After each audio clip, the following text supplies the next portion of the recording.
Much, Nana. Wow, massive news. This race for Greenland now is wide open. Is Donald Trump actually going to take it? We're going to be giving you all the political analysis. We've got thoughts and, well, prayers in some cases from political leaders rolling in. We'll bring that to you. Of course, we've also got Claire Coutinho, Shadow Minister, joining us shortly too. We've got a lot of reaction to bring you. Stay tuned.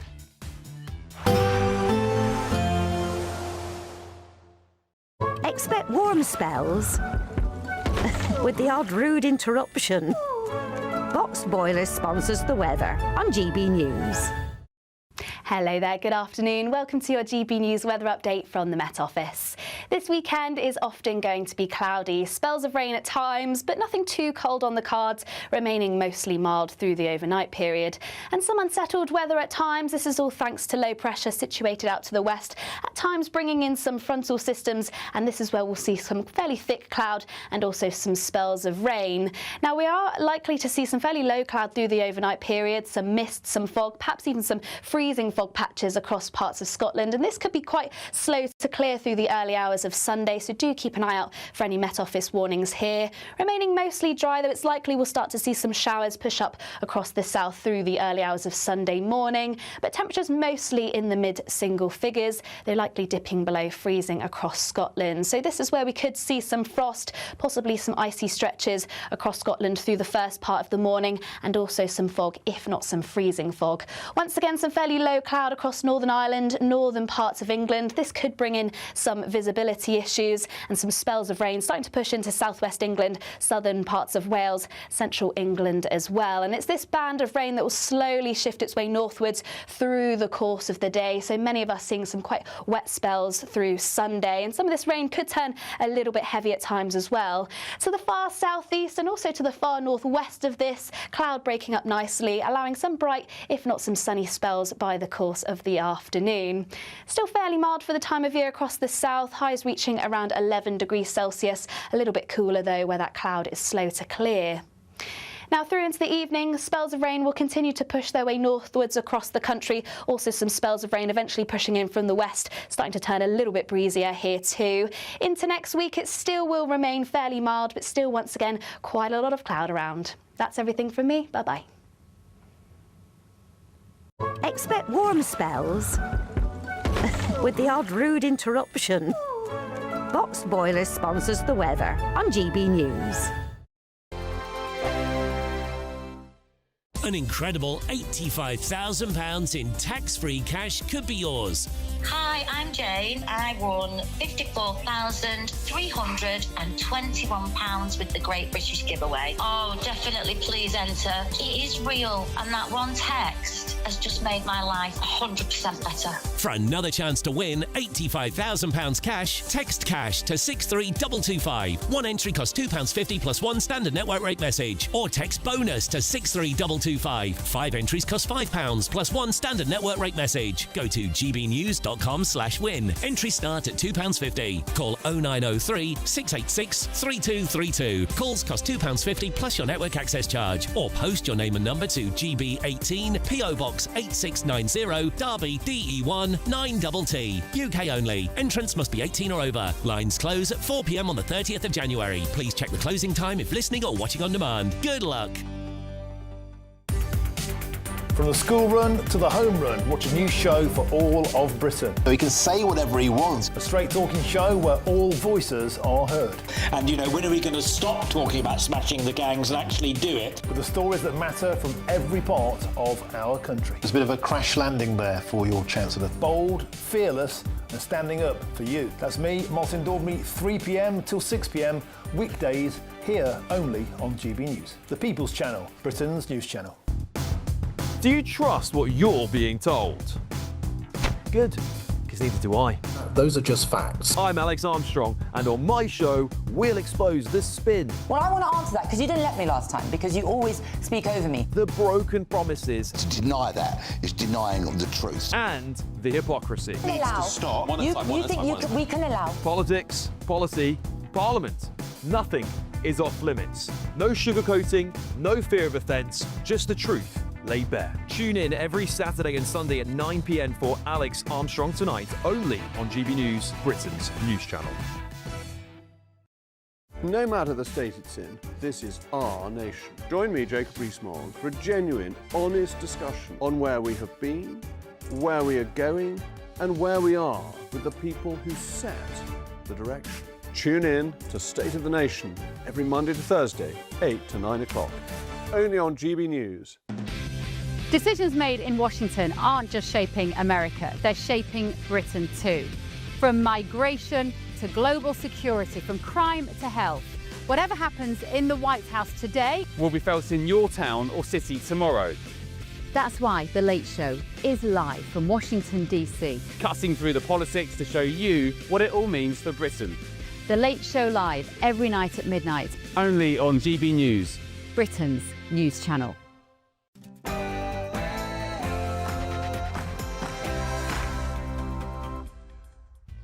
Welcome everybody, it's Saturday night and this is the Saturday 5, the UK's biggest Saturday night TV show. I'm Alex Armstrong alongside Will Kingston, Dr. Renee, Trey Lowe and Kai Wilshaw. It's going to be a different show tonight because of course we're bringing you all the analysis on this major breaking news about Donald Trump slapping tariffs on European nations in relation to Greenland. Tonight on the show.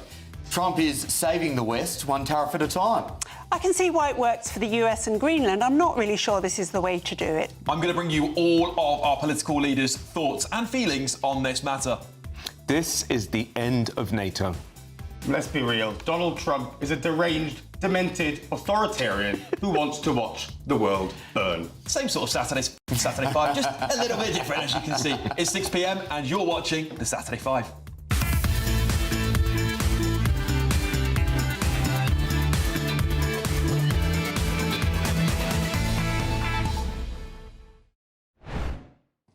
Yes, welcome to the show, everybody. And breaking in the last hour, President Donald Trump has announced sweeping tariffs on the United Kingdom and Europe that will be in place until the US is allowed to buy Greenland. We'll bring you all the latest as we monitor reaction from across the globe. And trust me, the fallout is pretty sensational. Will the big European leaders, including our Prime Minister, Keir Starmer, who hasn't said a word yet, by the way, I will bring that to you as soon as he does, will they hit back at Donald Trump? Ben Leo is also going to join us live from Washington, D.C. with all the latest on the ground there. And later in the show, for our big interview, we're grateful to be joined by Tory Shadow Minister Claire Coutinho. We're looking forward to getting her thoughts on this. Kemi Badenoch has also come out with some statements too. We'll read those to you shortly. Now, because this is such a breaking news matter, we really want to know what you think at home. So get your news, your views into us, gbnews.com/your say. And while you're there, Ask the Five. We do that at 8 o'clock every week. So put those in and we'll read out your thoughts to all of the panel here and they're going to react. But before we get started, let's get your Saturday night news bulletins with Sophia Wensler.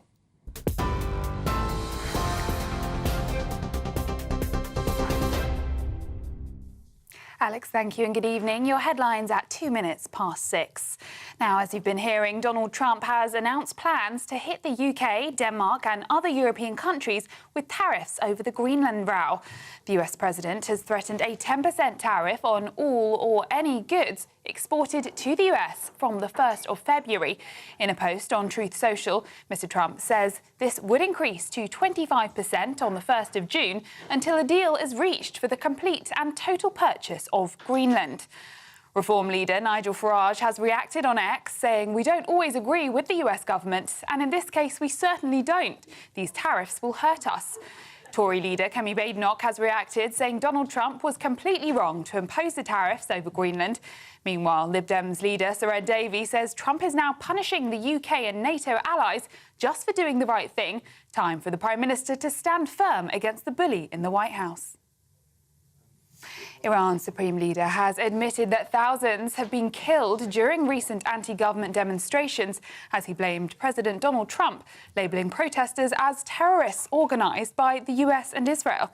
A human rights group estimates that 3,000 people have been killed during the government crackdown on protests, which has sparked international condemnation and demonstrations. Here in the UK, 4 police officers have been injured and 14 people arrested on suspicion of violent disorder and trespassing outside the Iranian embassy in London. In other news now, Kemi Badenoch has told Sir Keir Starmer to refuse China's plans for a new super embassy in London as she joined protesters today. Hundreds gathered in opposition to Beijing's plans for the embassy at Royal Mint Court, as reported by the Telegraph newspaper. The government is facing mounting calls to reject the scheme over security concerns. The Tory leader says Sir Keir Starmer needs to grow a backbone.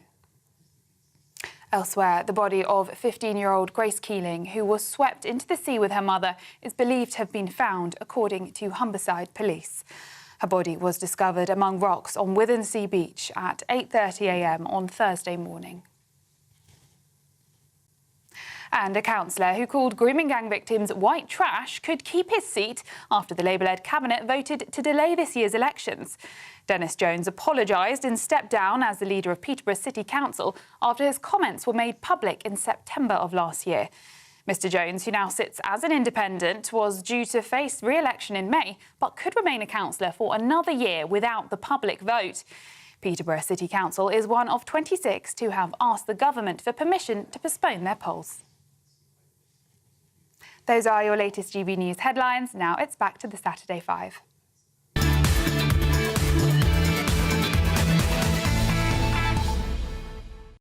What a Saturday night to be joining us. You're, of course, with the Saturday 5. Breaking in the last hour, the President of the United States, Donald Trump, has announced tariffs on the United Kingdom and other European countries for their opposition to a US takeover of Greenland.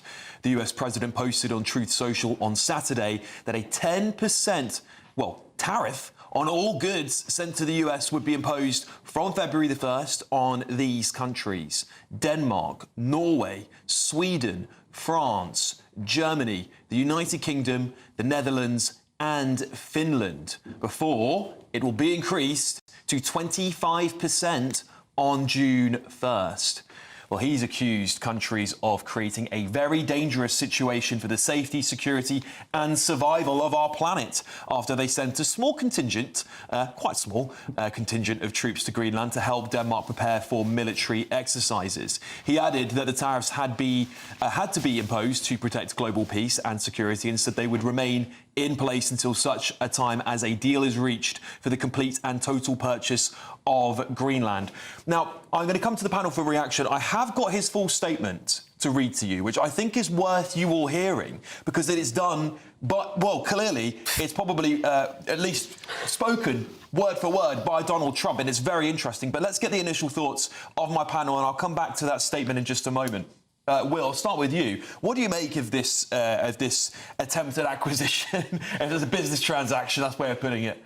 I am going to pull the curtain back, ladies and gentlemen, and say that when we came into the studio and we said that we're going to address this topic, I was a tad unsure of where I sit on this. I think I've clarified my thinking. I think there's a couple of things that will ground our conversation. Number one, any country can put any tariffs on whoever they like. That is within their rights. And many countries over the course of recent years and in history have put tariffs on different countries in order to achieve particular policy aims. This isn't unusual. And number two, Greenland would be more secure, and indeed the West would be more secure if the US ultimately was responsible for the territory as opposed to Denmark. I think those two facts are indisputable, but we still have 3 hours to go on the show, so I guess we can't put a full stop on it yet. That, I think, is where we need to start. Renee? Yeah, I think this is really interesting because I think what Trump is doing is behaving like a bully to some degree and bullying the rest of the nations. But actually, the reason that it's getting people so excited is it's going against this global world order that all of these countries, ours, America, believed that everybody was part of and nobody would ever rock the boat. And boy, is he rocking the boat. As I said in my intro, I can see why Greenland would be better placed with the USA's protection. I can see why the USA, and much of that will be financial, I agree, want Denmark. It's not just about the Golden Dome, but at the same time I can also just hear the wheels coming off of the coalition of the willing as they go but the world order. Yeah, Trey? I think it goes beyond the world order. It's all about NATO, you know. He's talking about protecting the world from what he says is Russia and China, but he's actually gifting Russia and China probably the best prize ever, which is the disintegration of NATO. And I can't believe that anybody would defend this. I mean, we're supposed to be allies, and with friends like that, who needs enemies? I think it's actually very scary. But in some ways, it's probably good, because at least now everyone knows what you're dealing with. I think it's horrendous. Yeah, absolutely horrendous. You make a good point. I think there has been some hesitation in Europe in particular about accepting what is clear as day, which is really the US should not be treated quite as the ally that it was in the past. Yeah. That fiction is over. Yeah. We're in a world where the United States is muscularly and strongly protecting its own interests in the way that many other superpowers do, maybe behind closed doors a little bit more. We need to pursue our interests in the same fashion. OK, let me read to you as best as I can. I might skip over some bits because it is 2 minutes long, this read, so brace yourselves or get a glass of wine while I'm telling you this, because I do think you need to hear it. Glass of wine. This is Donald Trump's Truth Social post about why they have seized... they're trying to seize Greenland. So Trump has said this on Truth Social. We have subsidised Denmark and all of the countries of the European Union and others for many years by not charging them tariffs or any other forms of remuneration. Now, after centuries, it is time for Denmark to give back. World peace is at stake. China and Russia want Greenland, and there is not a thing that Denmark can do about it. They currently have 2 dog sleds as protection, one added recently. Only the United States of America under President Donald J. Trump can play this game, and very successfully at that. Nobody will touch this sacred piece of land, especially since the national security of the United States and the world at large is at stake. On top of everything else, Denmark, Norway, Sweden, France, Germany, the United Kingdom, the Netherlands and Finland have journeyed to Greenland for purposes unknown. This is a very dangerous situation for the safety, security and survival of our planet. These countries who are playing this very dangerous game have put a level of risk in play that is not tenable or sustainable. Therefore, it is imperative that in order to protect global peace and security, strong measures be taken so that this potentially perilous situation ends quickly and without question. Starting on February 1st, 2026, all of the above-mentioned countries, Denmark, Norway, Sweden, France, Germany, the UK, the Netherlands and Finland, will be charged a 10% tariff on any and all goods sent to the United States of America. On June 1st, 2026, the tariff will be increased to 25%. This tariff will be due and payable until such a time as a deal is reached for the complete and total purchase of Greenland. The United States has been trying to do this transaction for over 150 years. Many presidents have tried, and for good reason, but Denmark has always refused. Now, because of the Golden Dome and modern-day weapon systems, both offensive and defensive, the need to acquire is especially important. Hundreds of billions of dollars are currently being spent on security programs having to do with the Dome, including the possible protection of Canada, and this very brilliant but highly complex system can only work at its maximum potential and efficiency because of angles, meets and bounds if this land is included in it. The United States of America is immediately open to negotiation with Denmark and/or any of these countries that have put so much at risk despite all that we have done for them, including maximum protection over so many decades. Thank you for your attention to this matter. Donald J. Trump, President of the United States of America. Let's get initial reaction off the back of this from my panel here. Will, this is it's quite a long statement. It is a long statement, yes. It's a long statement. That's right. It reads like a parent like telling their child off, I'm cutting you off, but you've got to pay me back some money. That's kind of how I feel the vibe is here. I agree. Well, I think Europe needs parenting, is the honest truth, Alex. For decades now, they have not invested in their defence. Denmark is obviously not equipped to be able to control this incredibly important strategic region. 2 dog sleds with one on the way won't do it with the emerging strength of China and to a lesser degree Russia. So I think your analogy is right. I think this sort of paternalism is what Europe needs right now because, quite frankly, they are not equipped to be able to combat the threat of Russia and China, the US is. That is absolute nonsense, Will, and you know it. The US, for decades, has had access to Greenland, right, and is the sole power that has the opportunity to form military bases on its land. How many military bases did it have at the height of the Cold War? How many soldiers did it have? In Greenland? Yes. I don't have the 10,000 soldiers stationed, 17 stations, military stations across Greenland. It now has 150 soldiers. It has the means to equip Greenland. If that's really what's going on here, it has the means without threatening to buy the territory of not only a NATO ally but a sovereign nation. Well, perhaps he doesn't feel that putting boots on the ground in Greenland is actually the answer now in a world that has materially changed since the Cold War. But that's what perhaps he'll do. He feels is the golden dome that he's talking about, which he says can't be done unless they have Greenland, is the only way to deter Russia and China. Things change. We're not in the Cold War anymore, although we're rapidly going back to those kind of times. Guys, I actually can't believe what I'm hearing. It's the only way to deter Russia and China. The way to deter Russia and China is to support each other as part of NATO. He's actually threatening an actual ally. Not only that, Denmark, 1 second, Denmark actually lost more soldiers per capita supporting America in all of its recent wars, and that's how they get repaid. I mean, you're literally talking about the disintegration of NATO. Like, they already have the ability to use... Because actually, people are asking us on your side, Ruffy Duff, for example, saying, Trey, please tell us, why would NATO be over? There's another 31 countries if the US pull out. Does NATO only exist because of the US? Because NATO is about one for all, every single country protecting other members of NATO. He's talking about Russia and China. They already have protection against Russia and China, and it's supposed to be America. America's not supposed to be threatening this case. Because if they can't... NATO exists on trust. If they can't trust their biggest ally to protect them, who can they trust? It's the end of NATO. Without America, there is no NATO. In the sort of the whole thesis of it, the North American Treaty Organization, right? It is about European and American collaboration. Right. It hasn't been about that cross-Atlantic for decades. Okay, you can make that argument. Money which has been propping up a weak and you can make that argument and powerless Europe, but that doesn't. None of is there a reality? Is there a bigger? Just to pull this back a little bit further into a bigger international stage here. Is there something now we need to pay attention to? The world is changing rapidly. We are moving into kind of a bit like Orwell's books in some ways. We're moving into the West and East. We've got China in the East, which is becoming more and more imperialistic. It's actually copying America's strategy to acquire. It basically owns Africa at this point.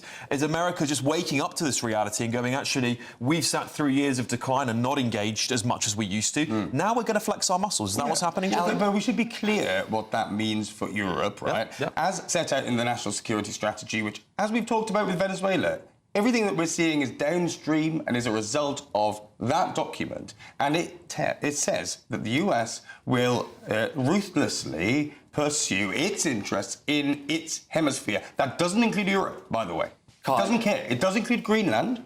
And that's why it's inserting its influence. But we shouldn't be under any illusion that this still means that we are in some sort of Western alliance between the US and Europe. We're not. It's really interesting, and what you say is true. But it was also true of China for the last 3 decades. They told us very clearly how they were going to infiltrate the world. They have. Now they're dangerous. But people like you just sat back and said, no, it's OK. If we befriend them, they'll be OK. This is the key point. You and your friends on the left have been asleep to the threat from China for years. We have seen in the middle of London, China putting a super embassy in place where they will be able to hack very sensitive data coming from the 2 main financial districts of London. We've seen in Canada in the last 2 days the Prime Minister of Canada coming out and saying that he wants to be a strategic partner of the most abhorrent regime in the world today. Every single country, or most countries, with the exception of the US, do not care and aren't up to facing the threat from China.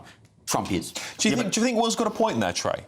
Because I agree with Will. I think that we have been very, very, what's the word? Complacent. Complacent is what, yes. Complacent when it comes to China. We've been cozying up to them. I mean, David Cameron and George Osborne, very cosy to China. And this is not just a left-right thing. This is a Western sleepiness to the power that China is. Do you think that's fair? Do you know what we've been complacent about? The US. For so long, we looked at them as an ally, and they are proven again and again that they're not an ally. It's as simple as that. I can't even actually believe this is a debate. It's almost a traitorous position, because it could happen under anyone's government. It could be Prime Minister Farage, and he probably will still act the same way. Yeah. At what point do we not look and think, is it good for us? It's not good for us to be paying more tariffs under this kind of duress. It's like an episode of The Sopranos. It makes no sense. I came into this room fairly split on this, as you guys know from our meeting before, and as was reflected in my top comment.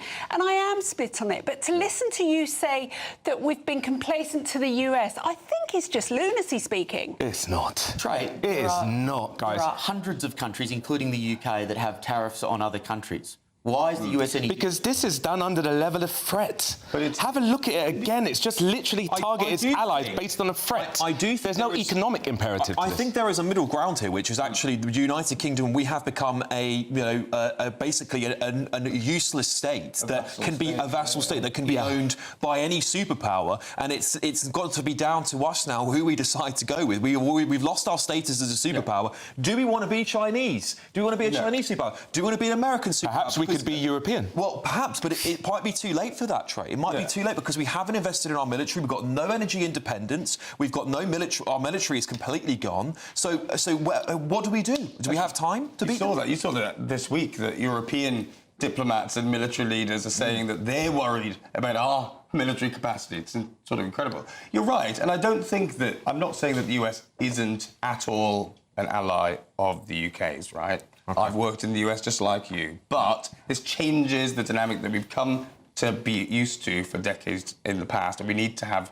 a clear-eyed recalibration of our relationship with them, and that might mean looking at China, looking at Europe, and seeing where that leaves us as well. OK, look, well, we're going to bring you more reaction very shortly. I'm going to read out to you some of the statements of our political leaders in Britain. And also, after the break, Ben Leo is going to be joining us live from Washington, D.C. to give us all the reaction on the ground. This is huge, by the way. This could change the world. Stay with us. We'll be back in just a tick.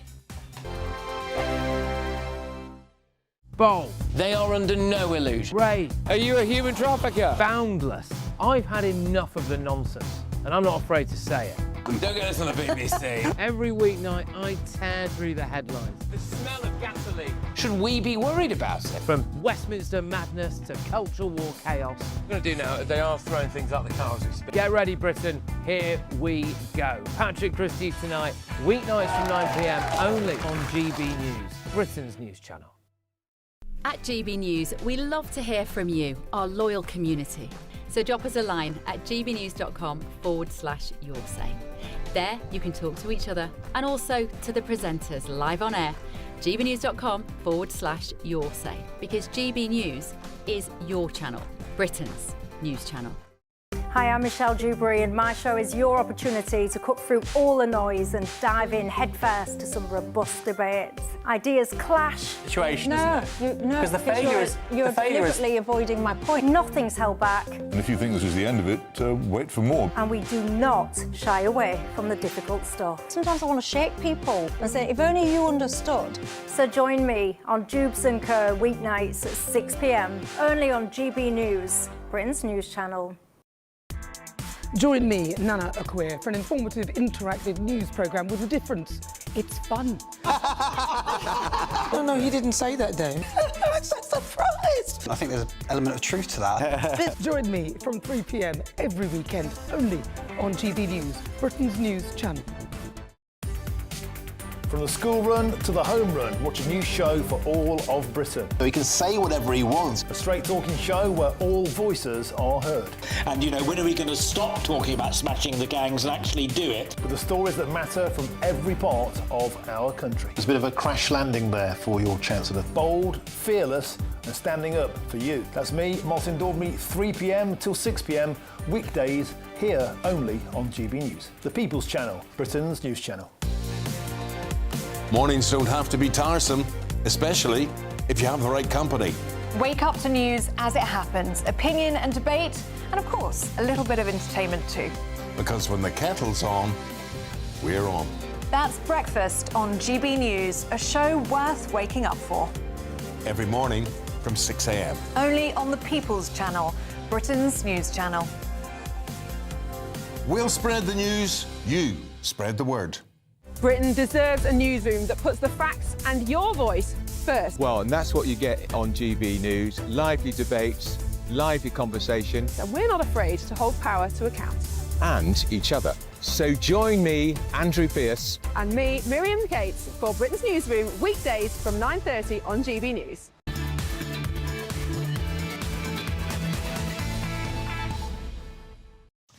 Welcome back to the Saturday 5. What an evening it is. Let me just give you some reactions of the political leaders of this country to this really big news. Really, really big news. Let's not underplay how massive this is for the entire world, particularly Europe, of course. Reform UK leader Nigel Farage has reacted on X saying this: "We don't always agree with the US government, and in this case we certainly don't. These tariffs will hurt us. If Greenland is vulnerable to malign influences, then have another look at Diego Garcia." It's a good point. It's a good point.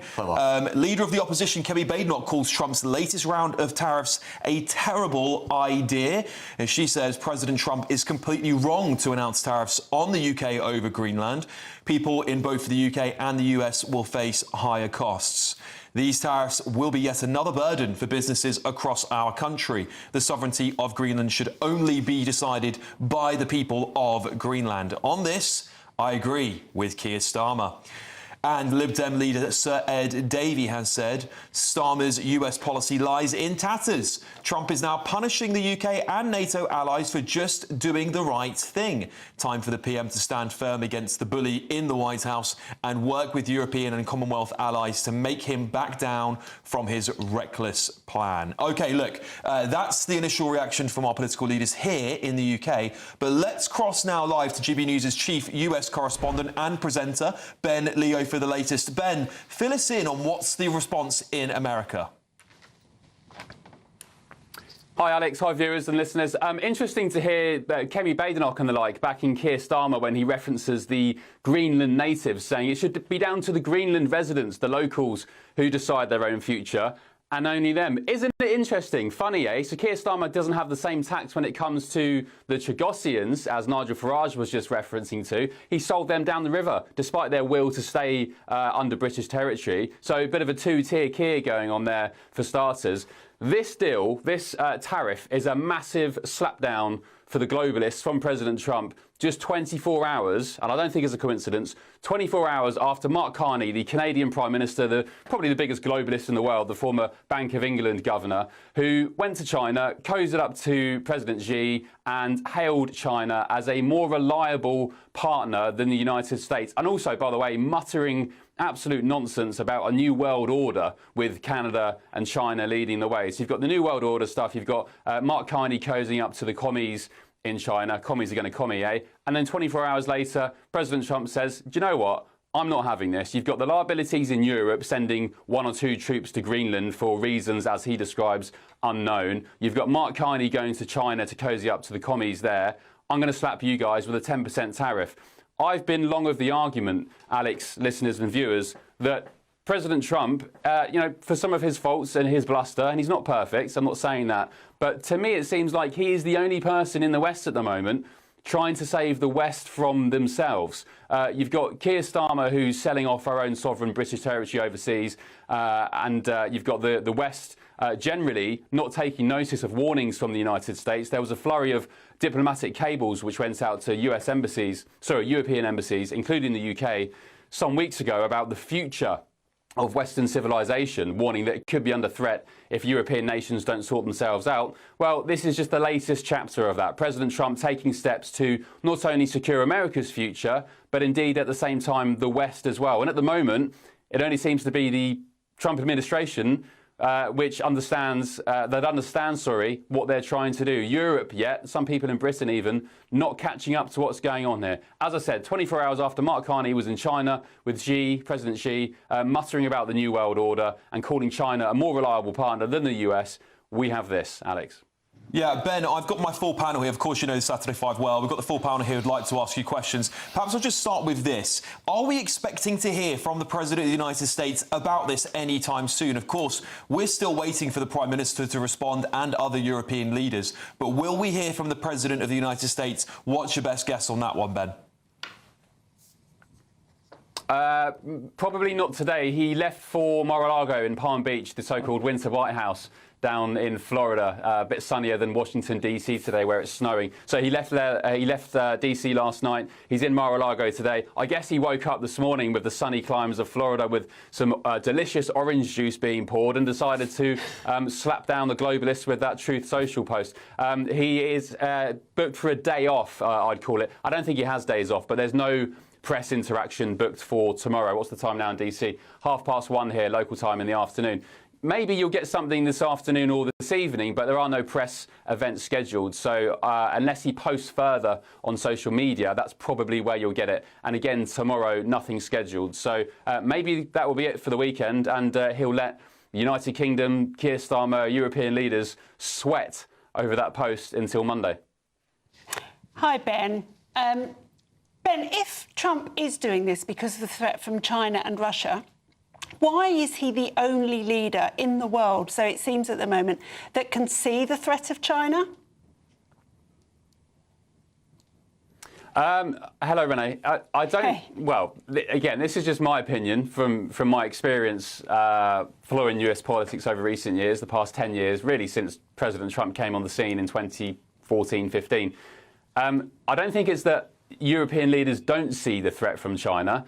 I think they admire, for a lot of things, what China are doing. Just look at the COVID pandemic. The whole reason, even Neil Ferguson from Imperial College, you know, probably the worst scientist in the world who's always wrong, even Neil Ferguson wrote about the fact that lockdowns were, in essence, a Chinese Asian thing. It's a CCP thing, which they've done before. And he didn't think that people in Britain and Europe would accept it. The small people. We did. They did lockdowns, and that was a Chinese thing.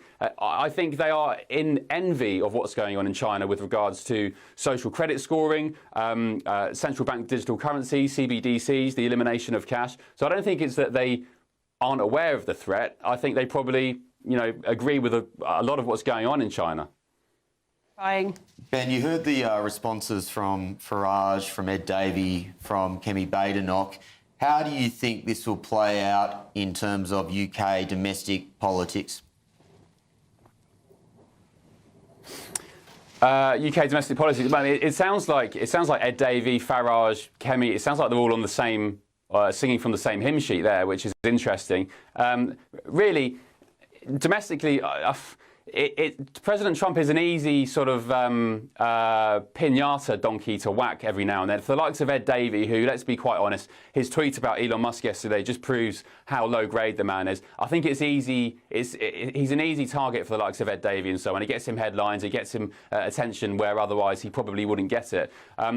President Trump, for the most part, I know he has a sort of a public demeanour of respecting his friends in Europe, the European leaders. He describes Emmanuel Macron, Keir Starmer, a very nice guy. But I think it's generally accepted here in Washington, D.C. that what's going on here in America is worlds apart. It's poles apart to the kind of level that they're operating at in Europe. That they are insignificant. Even Marco Rubio the other month was saying Keir Starmer, Emmanuel Macron, when they got up to their podiums and virtue signalled about Palestine being recognised as a state, guys, you almost scuppered the peace deal. You're just absolute liabilities. You're not bringing anything to the table, and anything you did in that respect was prove yourself a liability by nearly scuppering the peace deal. So whilst President Trump on the surface has deep respect for the UK and Europe, I don't think he thinks really much of them politically. Ben, you said something quite interesting there, actually, which I noted down. You said Farage, Kemi and Ed singing from the same hymn sheet. Do you think that this has sort of set a different precedent, the fact that those guys who really should be poles apart are kind of on the same page? Do you think, Trump has just gone too far in this instance? I don't think he's gone too far yet. And for the record, I don't think that we will ever see a hostile US military takeover of Greenland. It just ain't going to happen. This is President Trump turning the screw, piling on the pressure on Denmark and indeed the European nations to sort some sort of deal out. I think that President Trump has delivered lots of surprises in recent years, not least winning in 2016, not least with some of the rhetoric and the words that he comes out with over the past decade or so. But I would be stunned if the US started sending Black Hawks, Chinooks, F-15s Navy SEALs and Delta Force to Greenland with a hostile takeover. It ain't going to happen. This is all part of the rhetoric. He's turning the screw. And word on the street is that the figure offered to Denmark could be something akin to in excess of Denmark's entire GDP for the year, which is about half a... well, it'd be $700 billion, basically, the offer which the US could finally give to Denmark. I think that may be enough. The alternative is that the EU, with NATO, offers increased security protections for Greenland on behalf of the United States. And also, the other key point here, which we've not mentioned, is the absolute swathes of rare earth minerals in Greenland. Something like 70% of the entire rare earth collection on Earth is in Greenland. So it may be that they get increased NATO security guarantees and President Trump gets first dibs too on some of those rare earth minerals which are yet to be extracted. All right, we're going to have to leave it there. Sorry, Kai. Well, I'm sure we'll have more discussions about this throughout the show. Ben Leo, live from Washington, D.C., thank you so much for joining us. We're sure we'll see you throughout the evening for more reactions. OK, after the break, I'll bring you further reaction. And has the PM broken his silence yet? That's coming up in just a moment.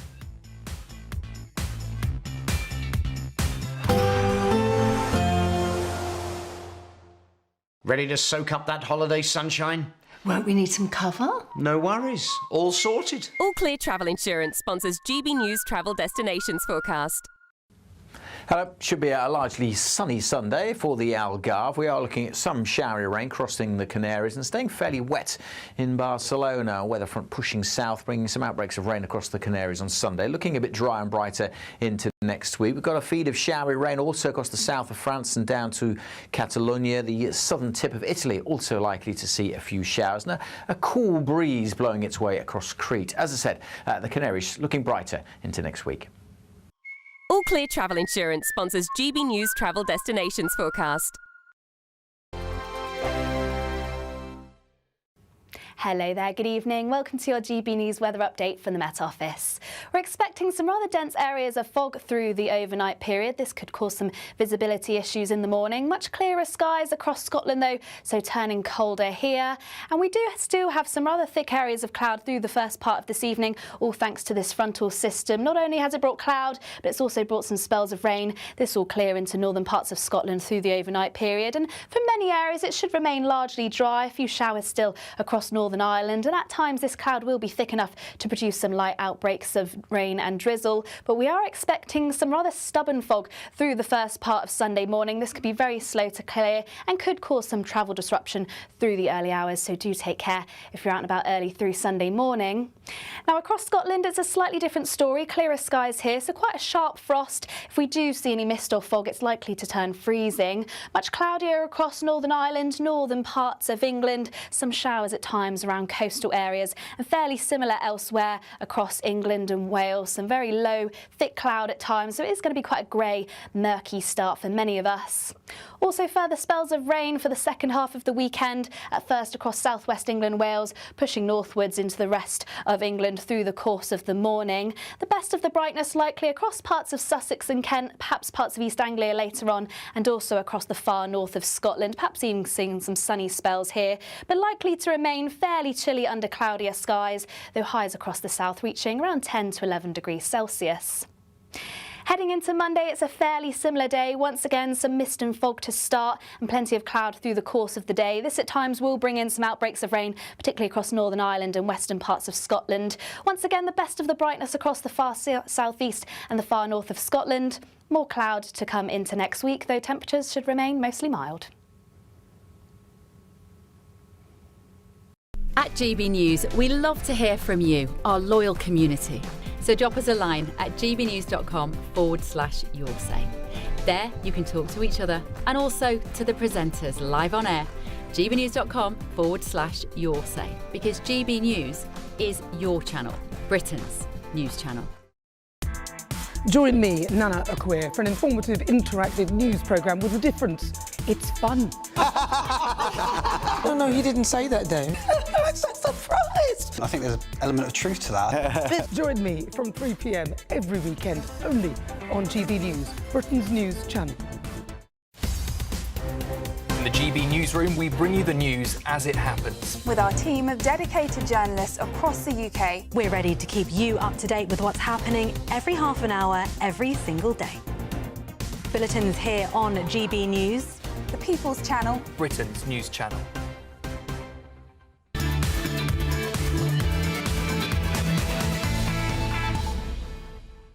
Welcome back to the Saturday Five, and I can't understate to you the consequences of this action by the United States imposing tariffs on European countries, 10% that will take effect from February the 1st. It gives leaders, 13 days to respond? I mean, it's not a lot of time for them to get their act together. We know how they love to sort of come together and make these decisions as a team as well. So there's a lot at stake here for our economies, for Europe, the future of the ways that we negotiate with our allies. Big stuff. So let's bring you some more reactions. The European Council President, Antonio Costa, has said this. What we can say is that the European Union will always be very firm in defending international law, wherever it may be, which of course begins within the territory of the member states of the European Union. For now, I'm coordinating a joint response from the member states of the European Union on this issue. And some response here from the Green Party. They have said this.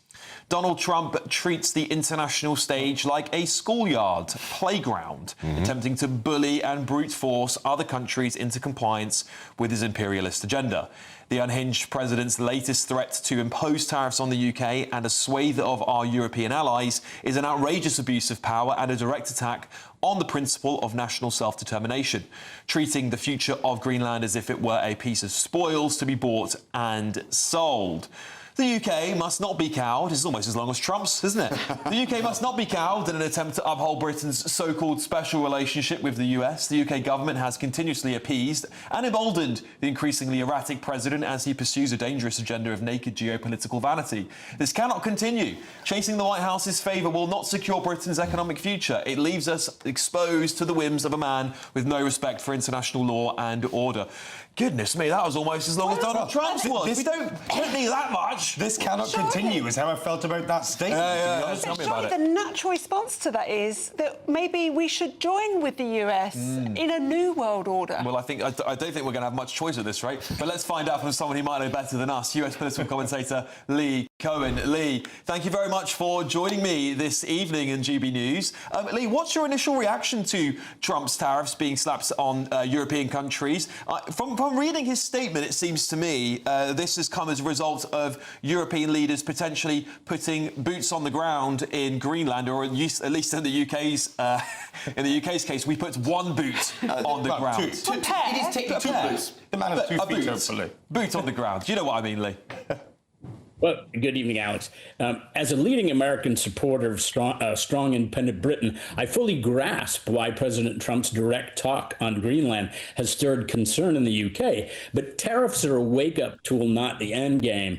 We are not adversaries. We are partners facing a shared world of real threats from Russia and China in the Arctic. The tariffs are a massive repudiation of a failed one world order. I'm distressed to see some on your panel questioning the British-American alliance. America cares deeply for Britain's future, but when you consider the alarm on this side of the Atlantic for the egregious assaults on free speech, and like me, the Trump administration is horrified for its current condition, Britain's current condition of managed decline under Starmer's Labour. Would that Trump could sanction Keir Starmer's Labour Party for its weak leadership, complacency on China, and woeful record on free speech instead of the whole nation. Alex, Trump's focus is straightforward strategic realism. Greenland is vital for national security, sitting at the heart of the North Atlantic with unmatched potential for missile defense like the Golden Dome, secure routes, and countering adversaries eyeing its minerals and position. The U.S. already carries the main burden through the Pitofik space base, our key outpost for surveillance and early warning, while Democrat, a solid ally, lacks the scale to fully match the investment needed in this fast-changing region. No one's pushing military invasion. If Denmark holds on to it, they must own the strategic challenges that come with it, which have consequences well beyond Denmark. And finally, a more secure Greenland under strengthened Western arrangements ultimately protects British, Western, and world interests too. Safer seas, better deterrence. Trump's style may be blunt, but his security instincts are sharp. Lee, what potential implications would this have, let's just say, with China and Taiwan? What if China said, we want to buy Taiwan? Would the US be comfortable with that? It's a similar, I know it's not quite the same, but it's a similar-ish scenario. Does it set a precedent for superpowers to buy countries? Well, I think it's a sound warning shot to China of what Trump is prepared to do. And look, no one else, no other world leaders are pushing back in this way. So I think it will certainly give them pause in any ambitions to invade Taiwan. And like so many have said, some even on your panel, Alex, this isn't about bullying your empire. It's about facing 21st century realities where Russia and China are aggressively expanding in the Arctic, icebreakers, minerals, routes that could shift global power. Trump isn't demanding conquest. He's calling for fair negotiation, as U.S. leaders have since the 1800s. Lee, can I follow up on that? What evidence do we have that China and Russia are asserting their influence in the region at the moment? Well, I think that we have evidence that China is extending its influence throughout the world. I saw a report this week that Harvard University has fallen down points in global prestige. I didn't see where UK universities are on that, but because China is aggressively engaging in a campaign in universities, and one thing that concerns me and certainly concerns the United States and Trump is Starmer's greenlighting of the super embassy, which some have called a spy embassy, so close to British financial and other critical resources. Clearly the opinion of Britain as a strategic partner has fallen deeply under Starmer's leadership, where, before it would have been unheard of for a U.S. president not to inform, not to take counsel with a British prime minister on, say, the invasion of Venezuela. We've got to, unfortunately, we actually have to leave it there. Thank you so much, Lee Cohen. Thank you for coming on the show. I really appreciate your thoughts and opinions on this one. Coming up, has the Prime Minister broken his silence yet? Where are you, Keir Starmer? Come on, this is an international emergency. Later in the show, we're also going to be joined by the Shadow Cabinet Minister for the Conservative Party, Claire Coutinho. We'll be back in just a moment.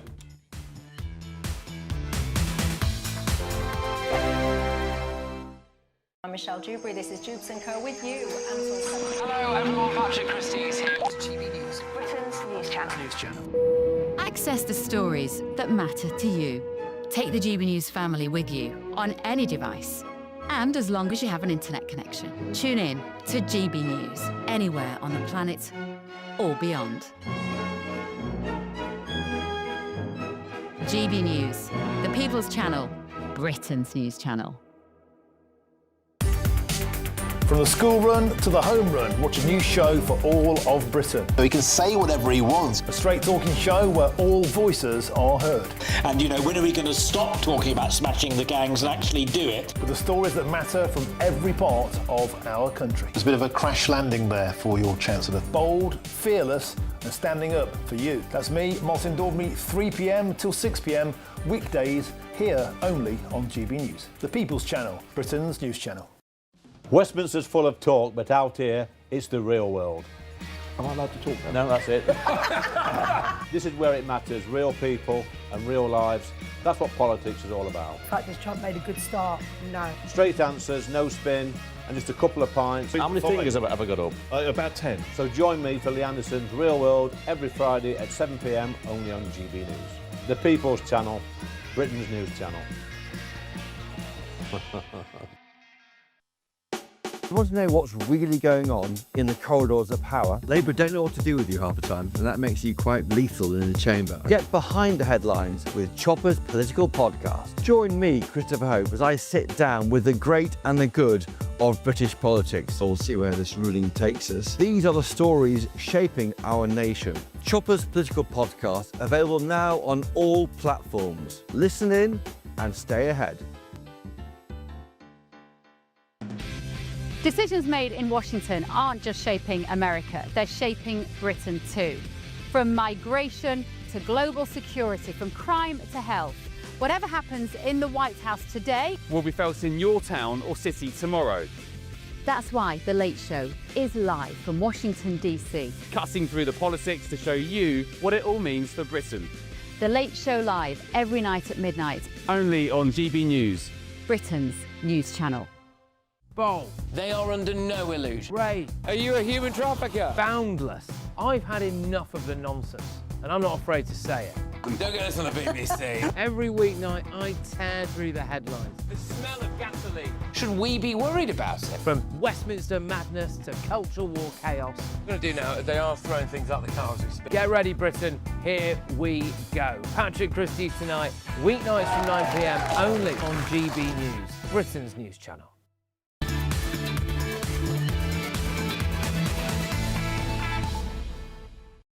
Welcome back. I mean, it really is a momentous day, isn't it? This could completely change the world as we know it, and we're digging into all of the fallout here. Of course, if you're just joining us, we're talking about the breaking news that Donald Trump has slapped tariffs on multiple EU and, of course, the UK as well, European nations, as a result of trying to purchase Greenland, 10% slap on multiple countries. What's the consequences for Brexit? Because this is what's been on my mind. Is this going to force Britain back into the European Union, particularly if Donald Trump does somehow take Greenland? What do you think, Will? No is the short answer. I don't think it will do that. I think it may encourage Starmer to continue his Brexit via stealth routine. But I don't think there is an immediate risk of, the Brexit project falling apart as a result of this. Because, Renee, to me, this is a perfect opportunity for Remainers to go, look what happens as a small independent nation. You need to be part of a bigger superstate to guarantee your safety. Yeah, I think you're absolutely right. And I disagree with you. I think this could push us more quickly towards Europe. We're going that way anyway. They're very clear on what they want. I mean, the heat that Starmer is taking on your side for not having said anything. And lots of people feel that he hasn't said anything because he wants his European partners to tell him what to say. He will be. Well, that's exactly what happened with all the other occasions, wasn't it? We were sitting here waiting to hear from the Prime Minister of the United Kingdom about the most important issue internationally. But I think, Trey, as we've seen before with Venezuela, he waits to get his opinion from other people. Do you know, I think he's between a bit of a rock and a hard place. He's thinking, let me go softly with Trump so it doesn't get any worse. But I think it's time for him to speak. It's just going to get bad. We just heard it there in that conversation just there. I think they look at Starmer's week. He's better off just bringing out his opinion and actually going against the Americans in this he has an opinion? instance. That's a good question. Yeah, I generally think he's walking a tightrope because he's thinking, if we get hammered with more tariffs, it affects the economy, it all falls back on me. All the other leaders are not empowered. They can say what they want, pretty much. Guys. Kai looks like I just shot him through the heart. We all know. I know this nonsense. He's probably conferring with his European allies. Let me tell you. I don't think that's nonsense. Let me tell you who the Prime Minister has to consult with, who Kemi and who Zach Polanski and their ilk don't have. Yeah. Treasury officials, for instance, Department of Business and Trade officials, FCO officials, MI5, MI6. The list goes on. Obviously, it makes sense. Have we heard from other European leaders? We've heard from some European Commission leaders, but not from other world leaders. The difference between Keir Starmer... Hang on, because the difference between Keir Starmer and the other people is that Keir Starmer would have known this is coming unless Donald Trump has sprung this out of nowhere, which I doubt he has, because this is how international diplomacy works, as you well know. He would have had many hours' notice that Trump was going to do this. There's no chance of that, Alex. Well, that's how international diplomacy works. That's how the idea that you're telling me now that international diplomacy works in a certain way. This isn't a military intervention. This is nothing like... This is not a military intervention. This is an economic decision. We knew about the tariffs coming way before they were announced. The idea that Trump is adhering by international norms suddenly is a nonsense. It's not law, it's diplomacy. So we know that he has wanted to take Greenland one way or another for years now. Understood. And tariffs are his main weapon that he uses to try and influence other countries to achieve his geopolitical aims. So therefore, obviously, this is foreseeable. Well, I mean, how are you saying, like, oh, how could Keir Starmer have known? Obviously, this is foreseeable. It is his #1 strategy that he always... I don't think out a statement to please people like us. Well, no, but you would expect to have a statement ready. That's the point. You know, you'd expect to be prepared for something like this, given that Trump has signalled this all the way back in 2016. He loves Greenland and he loves tariffs. I also think that when you compare these two men, the one thing that everybody are always saying is Trump at least is leading, he's making decisions. And every time Starmer does this and doesn't speak, people think, you see, that's because he's not a leader. And he doesn't show the same just intuition and gut reaction that Trump shows. What I do agree with you is he needs to show strength, doesn't he? And we had this, you know, lots of the viewers on your say are saying the same thing. Hippie chick in a tinfoil hat. Okay. Love that name, by the way. She said that he needs to show his strength. They said it with Venezuela. OK, well, let's find out. Look, listen, coming up next, we're going to bring you the thoughts of a Danish MP who's already issued a statement. And, of course, we'll be hearing from the Prime Minister, I suspect, imminently. And we're also going to be joined by Shadow Cabinet Minister Claire Coutinho for her reaction. Come and join us in just a moment. Expect warm spells with the odd rude interruption. Box Boilers sponsors the weather on GB News.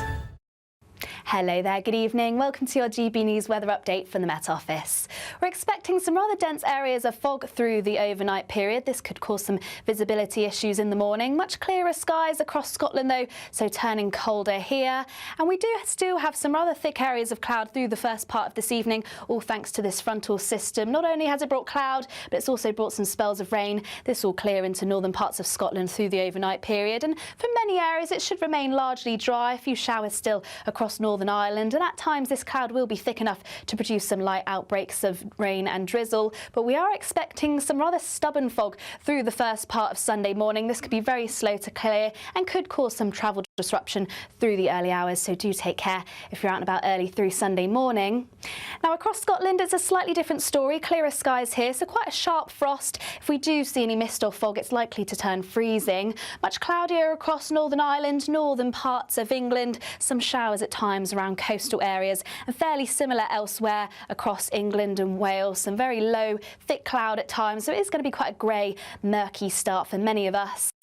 Also further spells of rain for the second half of the weekend, at first across southwest England, Wales, pushing northwards into the rest of England through the course of the morning. The best of the brightness likely across parts of Sussex and Kent, perhaps parts of East Anglia later on, and also across the far north of Scotland, perhaps even seeing some sunny spells here, but likely to remain fairly chilly under cloudier skies, though highs across the south reaching around 10 to 11 degrees Celsius. Heading into Monday, it's a fairly similar day. Once again, some mist and fog to start and plenty of cloud through the course of the day. This at times will bring in some outbreaks of rain, particularly across Northern Ireland and western parts of Scotland. Once again, the best of the brightness across the far southeast and the far north of Scotland. More cloud to come into next week, though temperatures should remain mostly mild. Expect warm spells with the odd rude interruption. Box Boilers sponsors the weather on GB News. An incredible £85,000 in tax-free cash could be yours.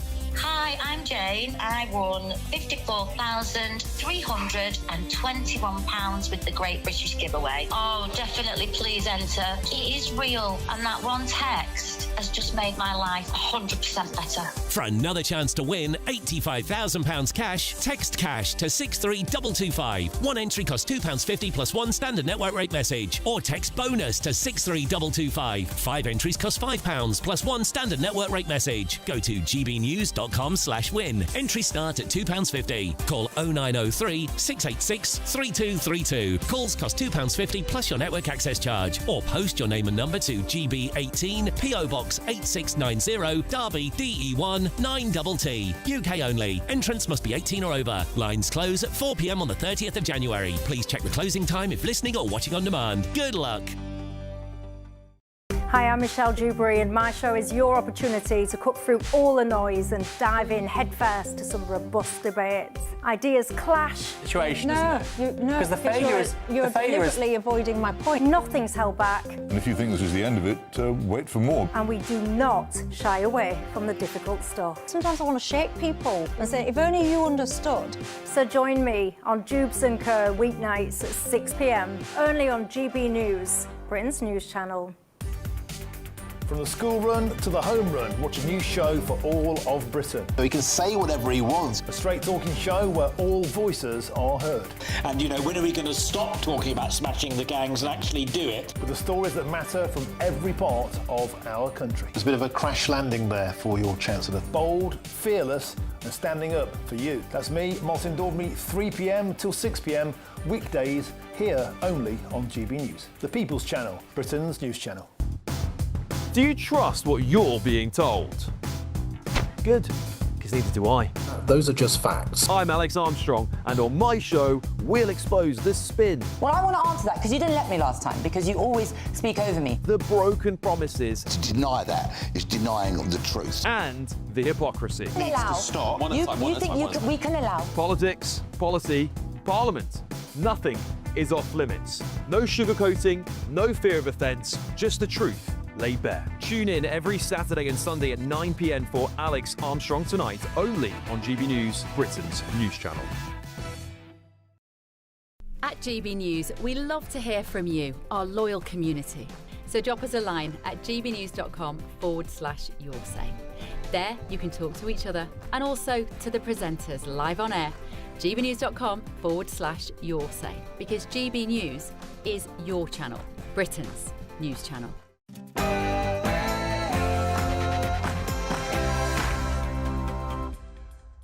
It's Saturday night, and this is the Saturday 5, the UK's biggest Saturday night TV show. I'm Alex Armstrong, alongside Will Kingston, Dr. Renee, Trelo and Kai Wilshaw. It is a different show tonight because we are giving you reaction like no other programme on air, on your airwaves will be tonight, about Greenland and the massive consequences for it. Tonight on the show. Yes, Trump is saving the West one tariff at a time.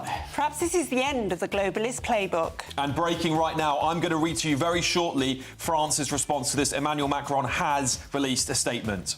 This is the end of NATO. Conquering, stealing, pillaging, where will Trump stop? God, they're so dramatic, these lefties, aren't they? 7 p.m. and this is the Saturday 5.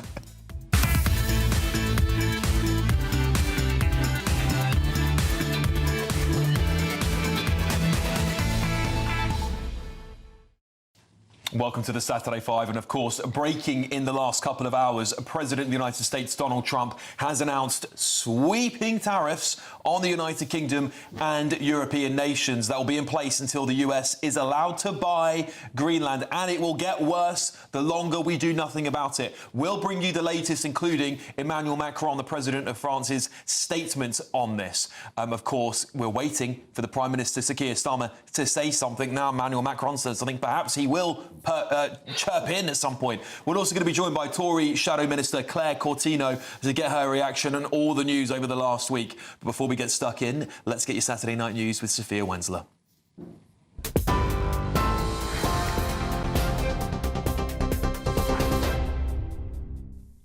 Alex, thank you and good evening. It's 1 minute past 7. These are your headlines.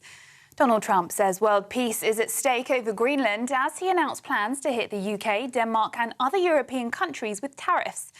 The US president has threatened a 10% tariff on all or any goods exported to the US from the 1st of February. In a post on Truth Social, Trump says these would increase to 25% on June the 1st until a deal is reached for the complete and total purchase of Greenland. French President Emmanuel Macron has responded. He says tariff threats are unacceptable and insists Europe will respond united. Meanwhile, in the UK, Reform leader Nigel Farage reacted on X, saying we don't always agree with the US government. And in this case, we certainly don't. These tariffs will hurt us. Tory leader Kemi Badenoch has reacted, saying Donald Trump was completely wrong to impose the tariffs. And Lib Dems leader Sir Ed Davey says Trump is now punishing the UK and NATO allies just for doing the right thing. Time for the Prime Minister to stand firm against the bully in the White House. Meanwhile, thousands of people in Greenland and Denmark have been out protesting against the plans by the US president to take over the autonomous Danish territory. In other news now, Kemi Badenoch has told Sir Keir Starmer to refuse China's plans for a new super embassy in London as she joined protesters in the capital today. Hundreds gathered in opposition to Beijing's plans for the embassy at Royal Mint Court, as reported by the Telegraph newspaper. The government is facing mounting calls to reject the scheme over security concerns. The Tory leader says Sir Keir Starmer needs to grow a backbone. Elsewhere, Iran's supreme leader has admitted that thousands have been killed during recent anti-government demonstrations as he blamed President Donald Trump, labelling protesters as terrorists organised by the US and Israel. A human rights group estimates 3,000 people have been killed during the government crackdown on protests, which has sparked international condemnation and demonstrations. Here in the UK, 4 police officers have been injured and 14 people arrested on suspicion of violent disorder and trespassing outside the Iranian embassy in London. Now, allies of Wes Streeting are calling for unity within the government amid reports cabinet ministers are urging the Prime Minister to sack him. According to The Times, Sir Keir Starmer is under pressure to remove the Health Secretary from his post. It's over his perceived ambitions to succeed Sir Keir as Prime Minister, as well as his outspoken opinions, which one source says undermines the government. A Number 10 source, though, told the paper Mr Streeting is doing a great job and key player in the team. And the first crewed mission to the moon since the Apollo era, more than 5 decades ago, is moving closer to flight. Artemis 2, a 10-day mission, will see 4 astronauts fly further from Earth than ever before when they travel around the moon and back. NASA says the launch in just a few weeks will be the first step towards a sustained presence on the moon. Those are your latest GB News headlines. Now it's back to the Saturday 5.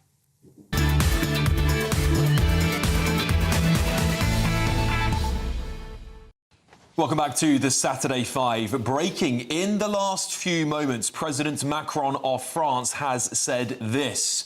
France is committed to the sovereignty and independence of nations in Europe and elsewhere. This guides our choices. It underpins our commitment to the United Nations and to its charter. It is on this basis we support and will continue to support Ukraine, and that we have built a coalition of the willing for a robust and lasting peace to defend these principles and our security. It's also on this basis that we decided to take part in the exercise organised by Denmark in Greenland.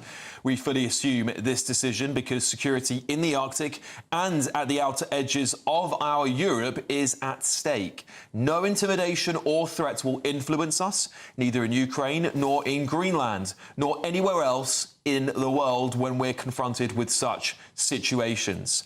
Tariff threats are unacceptable and have no place in this context. Europeans will respond in a united and coordinated manner should they be confirmed. We will ensure that European sovereignty is upheld. It is in this spirit that I will engage with our European partners.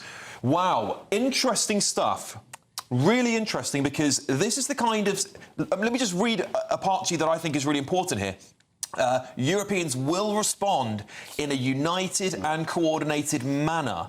Now, this is the same sort of lingo we have seen time and time again when being confronted with the realities of a new America. They did the same thing when it came to Venezuela and to tariffs and other things. So it does seem that Emmanuel Macron is taking the lead here. He says, I will engage with our European partners, and he's got this out before any other European leader has. Well, it's also interesting, isn't it? Because the word Europeans, he doesn't say the EU countries. Yes. He says Europeans, which then, of course, includes us because we are part of the continent of Europe.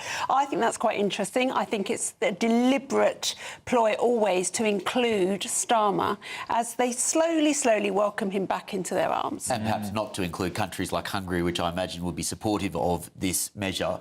He mentioned that joint military exercise in Greenland, where they could hardly fill a football team with the amount of people that Europe sent over. I think he made the point that Trump is trying to make for him, in that the weakness of European armed forces means that the only viable alternative for the security of this region is the might of the American armed forces. Europe have proven that they are unable to control this region. Yeah, this is the interesting part about all of this. When you see Trump's statement, you see Macron's statement. Macron, I guess, is probably seen as the figurehead of Europe, of the European Union, at least at this moment in time. He's got that statement out pretty quickly. We suspect the Prime Minister's statement is imminent, by the way, following that. So stay tuned. We'll bring you Keir Starmer's thoughts on this as soon as we get it. However, I suspect it will be of a similar thread, actually, a similar theme here, because European nations... You're very right, Will, and Renee. This is a deliberate choice of words here. It's not European Union. Yeah, okay? yeah, I agree. And I'd imagine that we are coordinating with European allies, but sort of crafting our own approach. Because, of course, in the tariff war, the UK, through Keir Starmer, had its own furrow to plough, and we did. And that's what exempted us from the treatment that the EU had. And so Keir Starmer, I don't think... But he's lost that. Following blindly He's lost that, hasn't he? This is the thing. Keir, you're right. You pointed out something important there. We had got to a relationship with President Trump at that point when the tariffs came out that actually buffered us quite a lot against the tariffs compared to the EU, which I think were on 20-25%. We were on 10%. That leverage is gone. What's happened? But if sending one fairly symbolic soldier as a gesture to Greenland in the past few weeks is what puts us in the camp of with the Europeans against Donald Trump, then so be it. I don't think it's so bad for us to be pro-sovereign nations. OK, Trey, is this a sign that Trump is now going after the globalist powers? This is what we're hearing a lot of viewers here on your show saying the globalists have been attacked by Trump. He's proving their whole international law agenda completely toothless because, of course, we wouldn't win a war with America. None of us in Europe would win a war with America, let alone an economic war. Are we really going to have to actually bite the bullet here and give over Greenland? No, I think this should be the line in the sand. How can we stop it, though, Trey? Because if people come together and actually start to fight back against it, however they do it, whether it's counter-tariffs, I'm not sure. But it needs to be a line in the sand because you don't know where it's going to stop. I don't think this is about international order and peace. I actually think Trump is trying to make America great by creating as much wealth for them as possible. It's got nothing to do with China and all the rest of it. And that's the thing that we need to be worried about because he clearly doesn't care about the economies of his so-called allies. He must be worried about that, surely. No, and his own economy. Surely. Clear who this hurts is the US consumer as well. That's what tariffs do. Yeah, and I agree with that. It probably will hurt the US because Will and I disagreed over tariffs from the start. But do you really saying think... that, though, I mean, the American economy is performing exceptionally well. For everyone. The cost of living is very high. That's what tariffs... Will just hit the nail on the head. Are ordinary Americans going to benefit from this? I would say no. But do you really think we're going to get into a tariff war with the USA? Well, at what point? At some point, we're going to have to draw a line in the sand. He might come from anywhere. It could be Gibraltar. It could be Falklands. It could be anywhere else next. It's an interesting point, Will, because we all backed down to the tariffs in the end. Trump actually won the tariff war. So was that a mistake? Was that a miscalculation on European and other worlds? China actually was the one that stood the firmest against Trump, and they did get a lot more out of standing firm against Trump. Because we all gave in so quickly, Trump's going, well, this is a great weapon. But why did China last the longest? They lasted the longest because they have the strongest relative power compared to Europe and the United Kingdom, which unfortunately just don't have the same power. There are two issues going on here, Trey. There's the economic side and the military side when we think about whether or not this is actually a good thing to do. The tariffs, this isn't an economic policy. Tariffs are a weapon that Trump is using. You cannot argue that having the US safer is not a good is a good thing for the American people. OK, let's bring in US political journalist Laurie Lard. Thank you very much, Laurie, for joining us. Really appreciate it. And this breaking news, of course, quite incredible. Quite incredible. I'm still trying to digest here with our panel the massive consequences as a result of this. Trump now seems determined to get Greenland. Before, it might be seen as a little bit of hyperbole here and there, but it does seem this is very real now. What do you expect the consequences of this to be? But certainly Donald Trump must feel that he can seize Greenland or get his hands on Greenland in some way. And, I think let's go back a week or 2 weeks to the Venezuela situation. We've looked so hard for meaning there. Is it about the oil? Is it about, U.S. security? I think Donald Trump went into Venezuela because he could. This is not a man who thinks strategically over the longer term. And I think Greenland is a similar situation. He is trying to go as far as he can. Can he get his hands on Greenland? Presents Keir Starmer with such an interesting dilemma, doesn't it? Does Starmer join in with Europe? You know, we saw Macron say that Europe will have a coordinated response. We've seen the president of the European Council, Antonio Costa, also saying there will be a coherent, a Europe-wide response. Does Starmer align himself with Europe, or does he continue in his efforts to present himself as a Trump whisperer? Furthermore, in terms of an integrated European response to this, Italy isn't one of the countries that is named that will be hit by these tariffs. Italy is a very big exporting country. So without Italy, I'm not sure how cohesive a response Europe is going to be able to have. And remember, Prime Minister Giorgia Meloni of Italy also presents herself as a bit of a Trump whisperer. Laurie, if I may ask you, there was a recently, I can't remember how long ago it was now, this 2026 feels long enough as it is with the last couple of weeks, if I'm being honest with you. But there was this report that the Americans were planning to try and break up Europe in some respects and bring Italy and others into the fold. Is this part of this plan? Because it isn't an EU-wide tariff, is it? It's some European nations. It's particularly European nations that have signalled outward support to Denmark and Greenland. Well, I mean, eliminating Europe's third biggest economy from this tariff situation is pretty suspicious. But we know that. I mean, we know that Trump hates Europe. We know that he doesn't like supranational bodies. So saying, is this a way to create havoc in Europe? Yeah, it makes a great deal of sense. And I think that's the only strategy here. Let's go back to, you discussed a little bit what responses Europe can make. What responses can the UK make? Europe and the UK are not are not without leverage. We just seem to be a little bit squeamish about using it.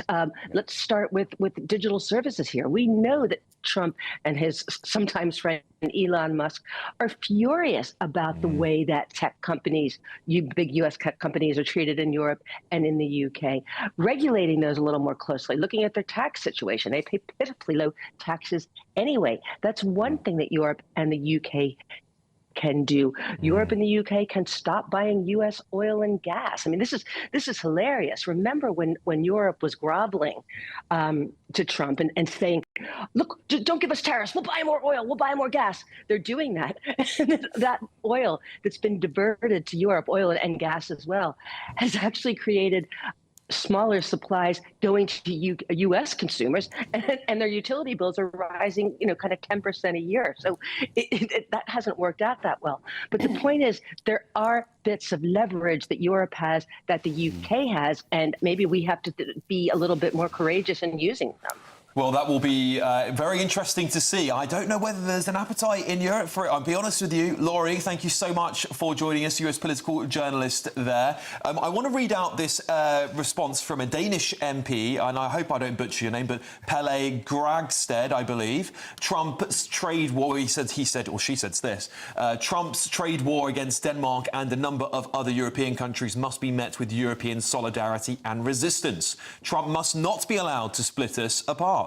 The EU must respond collectively and forcefully. Go hard after the tech oligarchs in Trump's inner circle. Enough is enough. This is very interesting. This is very interesting stuff, Renee, because we are now at a crossroads in Europe where, and I think this is the fallout of being such a powerful continent for so long, is perhaps we don't know our place in the world anymore. And I think Trump is starting to try and remind us, actually, you guys haven't got any leverage anymore, and we can censor these tech companies, but goodness me, it will hurt our economy dramatically. Absolutely. And, can we censor these tech companies? The world is a changed one now. People have VPNs. It's very difficult to just do this by countries. But I think the problem here is that we have been complacent. And just like China has infiltrated, we didn't think they would. We've just sat back and this is all happening. We don't know what to do. OK, well, look, Claire Coutinho, Shadow Cabinet Minister, joins us next to discuss Jennifer Mele, an NHS nurse who could still face the sack after misgendering a transgender patient before facing racial abuse herself. And we'll get her thoughts on this latest breaking news.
I'm Michelle Dewberry, and my show is your opportunity to cut through all the noise and dive in headfirst to some robust debates. Ideas clash. Situation, No, isn't it? no, Because the failure is you're deliberately avoiding my point. Nothing's held back, And if you think this is the end of it, wait for more. and we do not shy away from the difficult stuff. Sometimes I want to shake people and say, if only you understood. So join me on Jubes and Co weeknights at 6 p.m. only on GB News, Britain's news channel. From the school run to the home run, watch a new show for all of Britain. So he can say whatever he wants. A straight talking show where all voices are heard. And, you know, when are we going to stop talking about smashing the gangs and actually do it? With the stories that matter from every part of our country. There's a bit of a crash landing there for your Chancellor. Bold, fearless and standing up for you. That's me, Martin Daubney, 3 p.m. till 6 p.m. weekdays here only on GB News. The People's Channel, Britain's news channel.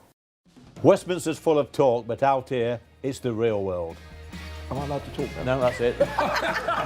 This is where it matters, real people and real lives. That's what politics is all about. In fact, has Trump made a good start? No. Straight answers, no spin, and just a couple of pints. How many fingers have I got up? About 10. So join me for Lee Anderson's Real World every Friday at 7 p.m. only on GB News. The People's Channel, Britain's news channel.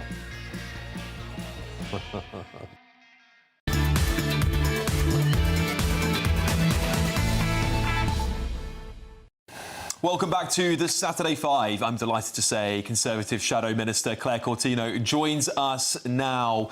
But let's just quickly tell you as to why Claire's joining us this evening. Jennifer Milley, an NHS nurse, could still face the sack after misgendering a transgender patient before facing racial abuse herself. She faces a disciplinary hearing on Tuesday as the Tories lead a fight to protect her job. Of course, we'll also want to get Claire's thoughts on Greenland. She's going to be joining us in just a moment. It has been a tumultuous week, and I don't know how these politicians manage to stay on top of all this stuff. It is quite impressive. Renee, this is a really important interview because what's happened to Jennifer as well is quite important, and the sacking, I guess, decision is coming in imminently. It is, and it comes obviously with, we're 9 months down the line from the Supreme Court ruling where Labour have just sat on it and made excuses. Then yesterday we had the Darlington nurses who have been vindicated. Their trust has humiliated and breached their human rights by making them undress in front of a man. And now it's very interesting that Jennifer could lose her job on Tuesday. One would hope that the people taking her case will look at these judgments and think, hang on, we're going against the law here. We need to actually enforce the law. Yeah, well, of course, this is an incredible story. We've actually had Jennifer here in GB News a few times before, Will, and it does beg the question as to how we've got to this situation. Yeah, well, you could write several books on the trans lunacy and how we've got here, but I thought we were past it. We're obviously not, because the institutions are still so captured by this toxic ideology. Especially the NHS. Well, let's get the thoughts of Shadow Minister for Women and Equalities, Claire Coutinho, joining us live now. Claire, thank you so much for joining us this evening. Listen, perhaps we'll just quickly get your thoughts on Greenland, given that it's the biggest story in Britain at the moment, and then we'll go on to the reason as to why you're here, of course. It's completely extraordinary, and I agree with Kemi Badenoch, who has said it's completely wrong for President Trump to put tariffs on the UK and other countries, and it is only going to make things more expensive for UK and US consumers. And ultimately, this question is about sovereignty, and the sovereignty of the people of Greenland is up to the people of Greenland. And if I just might make one final comment before we get on to Jennifer's case, which I think all of this shows, and everything that we've seen over the last few years, is that the most important thing for the UK is to get real about defence and all of the other things that are needed for a scarier, more risky world. And that means your raw industrial power, having a cheap, reliable energy system, as well as increasing your defence spending, all of the things that we are pushing for. Yeah, Jennifer, certainly sentiments I can get behind. Claire, beg your pardon. But Jennifer's the reason why we're here. Jennifer Milley, the NHS nurse who could be facing the sack next week after misgendering a transgender patient before facing racial abuse herself. How important is this case, Claire? Because could it set a precedent? And what would it say about the state of our NHS if she is sacked?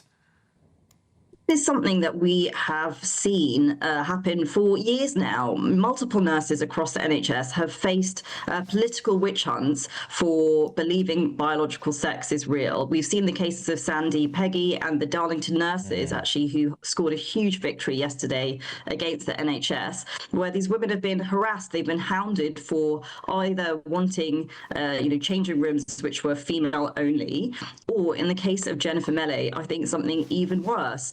In her case, she was treating a transgender patient who was a convicted paedophile who had come in, and she was discussing his case with a doctor. She described him correctly by his biological sex, and then he became racially abusive.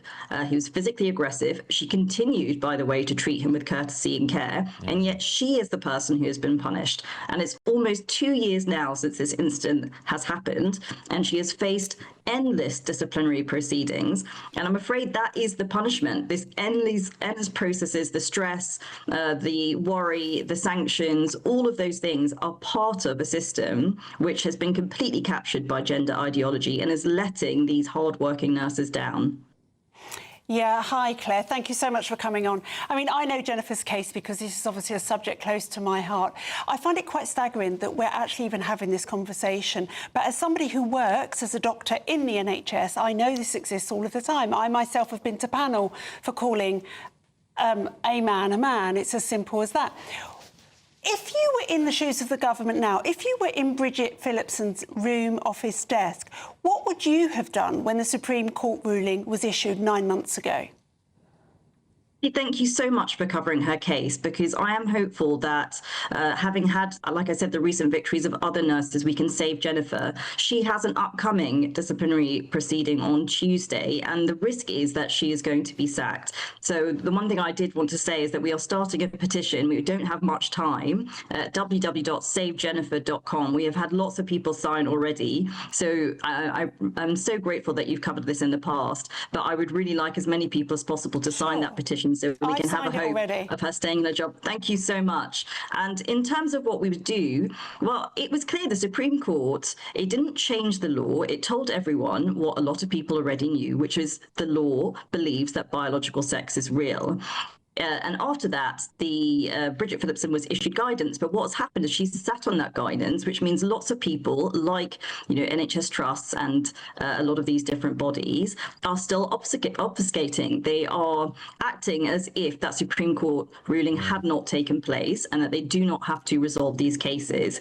And that, I think, is just an absolutely terrible thing for the Labour government to do, because you have these women who are waiting for these cases to be resolved. And actually, the answer is very simple. The Supreme Court has made very clear that the law protects people who believe biological sex is real. And actually, in the case of Jennifer Melley, these witch hunts should be dropped. There is no need for all of these nurses to be facing these harassment cases, this huge stress that's undergoing them in the workplace. And it's very simple for the government to sort this out. And actually, Bridget Phillipson has come under huge fire for just sitting on the guidance which is on her desk ready to go. Well, yeah, Claire, despite the Supreme Court ruling and the Cass report before that, you mentioned yourself that this ideology continues to be supported, followed, championed in the NHS and other institutions. What practical steps would the Conservatives take to actually rid the institutions of this ideology? At this point, it is just political will, because we have that ruling and all of these bodies should be following the ruling. It is very clear. It's actually not that hard. And what we would do, which I'm afraid the Labour government has not done, is make clear that the body should be following the ruling. So if you've got something like the Nursing and Midwifery Council, we would be on the phone to them saying, do you have any women, any nurses who are facing situations like this that you have disciplinary proceedings with? They should be dropped. And if you do not drop them, we will make sure that you are called in to explain to us why. And if you are not following the law, there will be repercussions. It is as simple as that. Claire, I want to ask you, before I hand you over to some of the lefties on our panel, apologies in advance. I wanted to ask you, listen, bureaucracy has run wild in this country, and all these regulations derive from these bureaucrats, and they obviously are very, very far and distant from the hands of politicians, and a lot of these rules and regulations and things like that trickled down while the Conservatives were in office. At what point do your party take responsibility for not ensuring that this sort of, I would call it, exceptionally woke and left-wing ideology festered while you were in government? This gender ideology has sprung up across the West, and the thing that I would say is it often went through the back door. So it was either, through civil service and then into the equality officers within these institutions. And you're right, it did run unchecked. But one of the first people in politics and in government to stand up and criticise it was Kemi Badenoch. And I know at the time she actually got a lot of criticism. Many people told her not to talk about issues like this, and she did. She pursued it, and it's one of the reasons that I backed her for leader, because she showed courage when everybody else was, they were too terrified to talk. They were worried about being cancelled. Actually, Kemi Badenoch did talk about this issue. And I think having the courage to have difficult conversations, say things which maybe the establishment, the media, other people don't want to hear is one of the things which I like about her leadership. And in this case, the people who were harmed were hard-working nurses and other women who had to give up their dignity, their safety, their privacy, their spots on the sports podiums, and in some cases they were losing their jobs. And actually, I'm glad that she did take that fight on, and we are continuing to do that in opposition. Claire, did Penny Mordaunt, one of your predecessors, get this very wrong then? She stood up in the House of Commons and said trans man is a man and a trans woman is a woman. Is that something regrettable for the Conservative Party? That was obviously one of your predecessors. I think it was regrettable for anybody who said that. It wasn't I ever said, and it wasn't something that Kemi Badenoch ever said. And I think many people got this issue wrong. And there was a small band of brave women, you can talk about people like Rosie Duffield as well, or J.K. Rowling, who actually had the courage to go against the grain, and they were the ones who were right. And that is what the Supreme Court proved. And in the case of Jennifer Melley, she was the one who was in the right. She was referring to a medical need, and it was the NHS Trust and the Nursing and Midwifery Council who then proceeded to put her through these awful processes, who were in the wrong. And I'm afraid in the case of Jennifer Melley, even though that has all been proved, she is still at risk. Like I said, she is at risk of being sacked on Tuesday, despite all of these things now being known to be true. And if people could sign that petition, www.savejennifer.com. I hope we can strengthen her hand against a system which has fundamentally failed her. OK, thank you so much. Claire Coutinho there, Shadow Minister for Women and Equalities. We'll spare you the lefties for today, all right? Come back and join us again very soon. Thank you, Claire. On the case of Jennifer Melley, a spokesman for Epsom and St Helier University Hospitals NHS Trust said, "We expect all members of staff to follow professional standards, such as the Nursing and Midwifery Council's Code of Conduct. This includes maintaining confidentiality for any patients in their care at all times. There is no excuse for racially abusing our staff, and we're sorry that Miss Melley had this experience. As our internal proceedings are still ongoing, it wouldn't be right for us to comment further." On the Darlington Nurses' victory, a spokesman for County Durham and Darlington NHS Foundation Trust said, "We're taking time to review the judgment carefully and will comment further once we have had the opportunity to consider it in full." The Prime Minister, Sir Keir Starmer, says our position on Greenland... We'll bring that to you now, because that's a breaking line. I was reading it like a right of reply. I was like, what's he got to do with this? Right. Let's bring you some breaking news, shall we? Because the Prime Minister, Sir Keir Starmer, has indeed responded to the tariffs that Trump has slapped on the United Kingdom and many other European nations in response to Greenland. The Prime Minister, Sir Keir Starmer, says this: "Our position on Greenland is very clear. It is part of the Kingdom of Denmark, and its future is a matter for the Greenlanders and the Danes. We've also made clear that the Arctic security matters for the whole of NATO, and allies should do more together to address the threat from Russia across different parts of the Arctic. Applying tariffs on allies for pursuing the collective security of NATO allies is completely wrong. We will, of course, be pursuing this directly with the US administration." Well, it is quite a show, isn't it? Will, what do you make of Keir Starmer's response? Well, if the sovereignty of Greenland is a matter for Greenlanders, the question that I have is, why isn't Keir Starmer and other European leaders pushing for a referendum to actually get an answer from those people? Yeah, that's a good point. Reasonable. I think this is really key, what Will has just said, because in all of this, all we've heard is that all of these European leaders are troopsing off to Greenland to protect Greenland. They haven't for 1 second said, well, hang on a minute, what do the Greenland people say? Yeah. What do they want? Well, it's funny all of that. Already. Well, There's do no we? polling done on this. We don't have a referendum every time some autocrat from across the pond decides he wants to buy a country. That is nonsense. You hypocrites. Honestly, you are absolutely shameless. Chagos, where's their referendum? I don't know. Well, maybe who's we the should have autocrat from across the water Isn't now? there a Is it difference? Keir How many people Starmer? live in Chagos, Alex? Does it matter how many people? Does sovereignty matter on how many He's people literally a there are there? military base. You are And is all it absolutely is shameless been for hypocrites. decades. You really are. You don't The like it when Chagosians have Donald been in Trump does Mauritius it. for decades. You don't. No, it has not. They haven't. No, They it live has in not. Gatwick. They've They've been actually here. lived around Gatwick area, actually. It is astounding to me that people can call out for sovereignty and democracy and referendums on one hand when it suits them, and when the sovereignty of other countries and people is brought into question, like the selling off. By the way, this is being sold. We are selling off the Chagos Islands without a single vote being cast by the Chagosian people. But I don't think we're actually selling them, though. No, Mauritius is getting the money. Wait. It's the worst transaction in British history, and there's not a single vote being cast for it. So if we're going to if the Prime Minister's going to call out the sovereignty of the Danes and Greenlanders, he better start remembering that he's giving away sovereign territory of people who want their country back. What do you make of that, Trey? Is the Prime Minister a hypocrite? I don't know about him being a hypocrite. At the end of the day, it was the Americans that requested that Chagos was completely cleared of the natives. It's a very different thing. Denmark is a NATO ally. It's as simple as that. It changes absolutely everything because it means that your friends or your allies are not safe.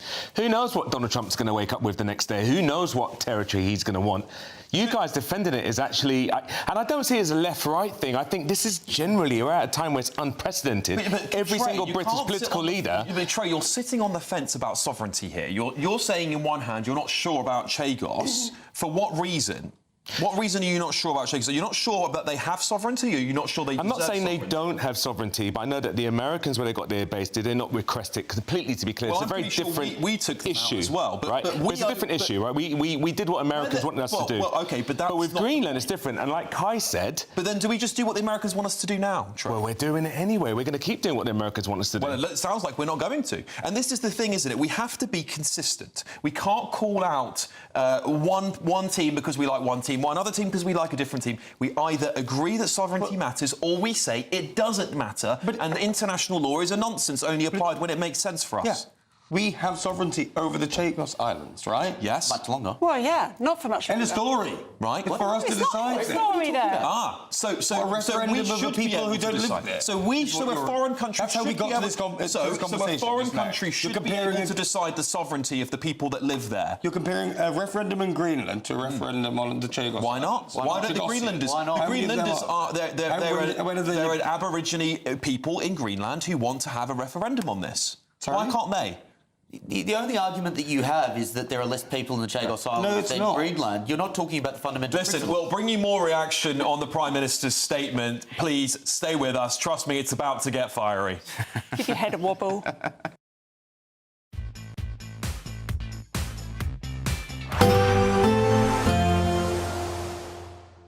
Can't wait to get in that sea. Lovely and warm. Just like the feeling of having great travel insurance. All Clear Travel Insurance sponsors GB News Travel Destinations Forecast.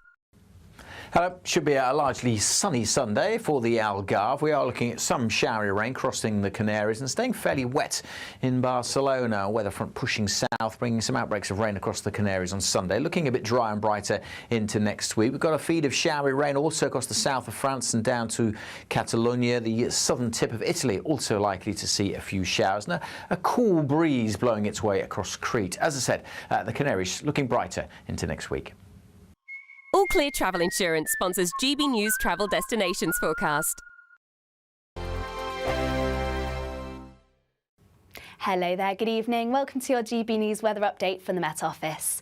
We're expecting some rather dense areas of fog through the overnight period. This could cause some visibility issues in the morning. Much clearer skies across Scotland though, so turning colder here. And we do still have some rather thick areas of cloud through the first part of this evening, all thanks to this frontal system. Not only has it brought cloud, but it's also brought some spells of rain. This will clear into northern parts of Scotland through the overnight period. And for many areas, it should remain largely dry. A few showers still across Northern Ireland, and at times this cloud will be thick enough to produce some light outbreaks of rain and drizzle, but we are expecting some rather stubborn fog through the first part of Sunday morning. This could be very slow to clear and could cause some travel disruption through the early hours, so do take care if you're out and about early through Sunday morning. Now across Scotland it's a slightly different story. Clearer skies here, so quite a sharp frost. If we do see any mist or fog, it's likely to turn freezing. Much cloudier across Northern Ireland, northern parts of England, some showers at times around coastal areas, and fairly similar elsewhere across England and Wales. Some very low, thick cloud at times, so it is going to be quite a grey, murky start for many of us. Also further spells of rain for the second half of the weekend, at first across southwest England, Wales, pushing northwards into the rest of England through the course of the morning. The best of the brightness likely across parts of Sussex and Kent, perhaps parts of East Anglia later on, and also across the far north of Scotland, perhaps even seeing some sunny spells here, but likely to remain fairly chilly under cloudier skies, though highs across the south reaching around 10 to 11 degrees Celsius. Heading into Monday, it's a fairly similar day. Once again, some mist and fog to start and plenty of cloud through the course of the day. This at times will bring in some outbreaks of rain, particularly across Northern Ireland and western parts of Scotland. Once again, the best of the brightness across the far southeast and the far north of Scotland. More cloud to come into next week, though temperatures should remain mostly mild. You want to know what's really going on in the corridors of power? Labour don't know what to do with you half the time, and that makes you quite lethal in the chamber. Get behind the headlines with Chopper's Political Podcast. Join me, Christopher Hope, as I sit down with the great and the good of British politics. We'll see where this ruling takes us. These are the stories shaping our nation. Chopper's Political Podcast, available now on all platforms. Listen in and stay ahead. Decisions made in Washington aren't just shaping America, they're shaping Britain too. From migration to global security, from crime to health. Whatever happens in the White House today will be felt in your town or city tomorrow. That's why The Late Show is live from Washington, DC. Cutting through the politics to show you what it all means for Britain. The Late Show live every night at midnight. Only on GB News, Britain's news channel.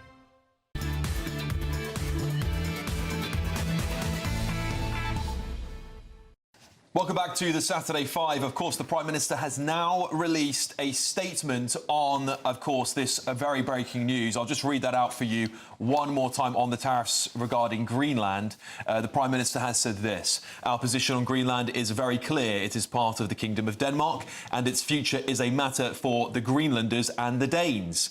We have also made clear that the Arctic security matters for the whole of NATO and allies should do more together to address the threat of Russia across different parts of the Arctic.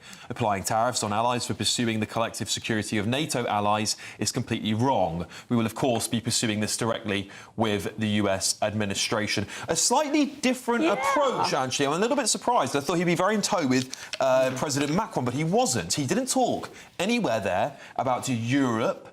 He's talked about his NATO allies. And he talked about Russia. And talked about Russia. So they're tying this in. And this is the very interesting part of it all, because Ukraine is a huge part of all of this, isn't it? We're spending a lot of money supporting Ukraine. President Donald Trump is supporting a lot on Ukraine. But also, there doesn't seem to be much consensus all the time around how we should deal with Ukraine. Perhaps this is Trump's way of creating a lot of chaos around international affairs, Kai. Yeah, and also the other thing about the statement is what it doesn't say. So some of these statements we're seeing from European leaders using much stronger language than Keir Starmer has used. So in the French statement, intimidation or threat. And then Sweden's Prime Minister said we will not allow ourselves to be blackmailed.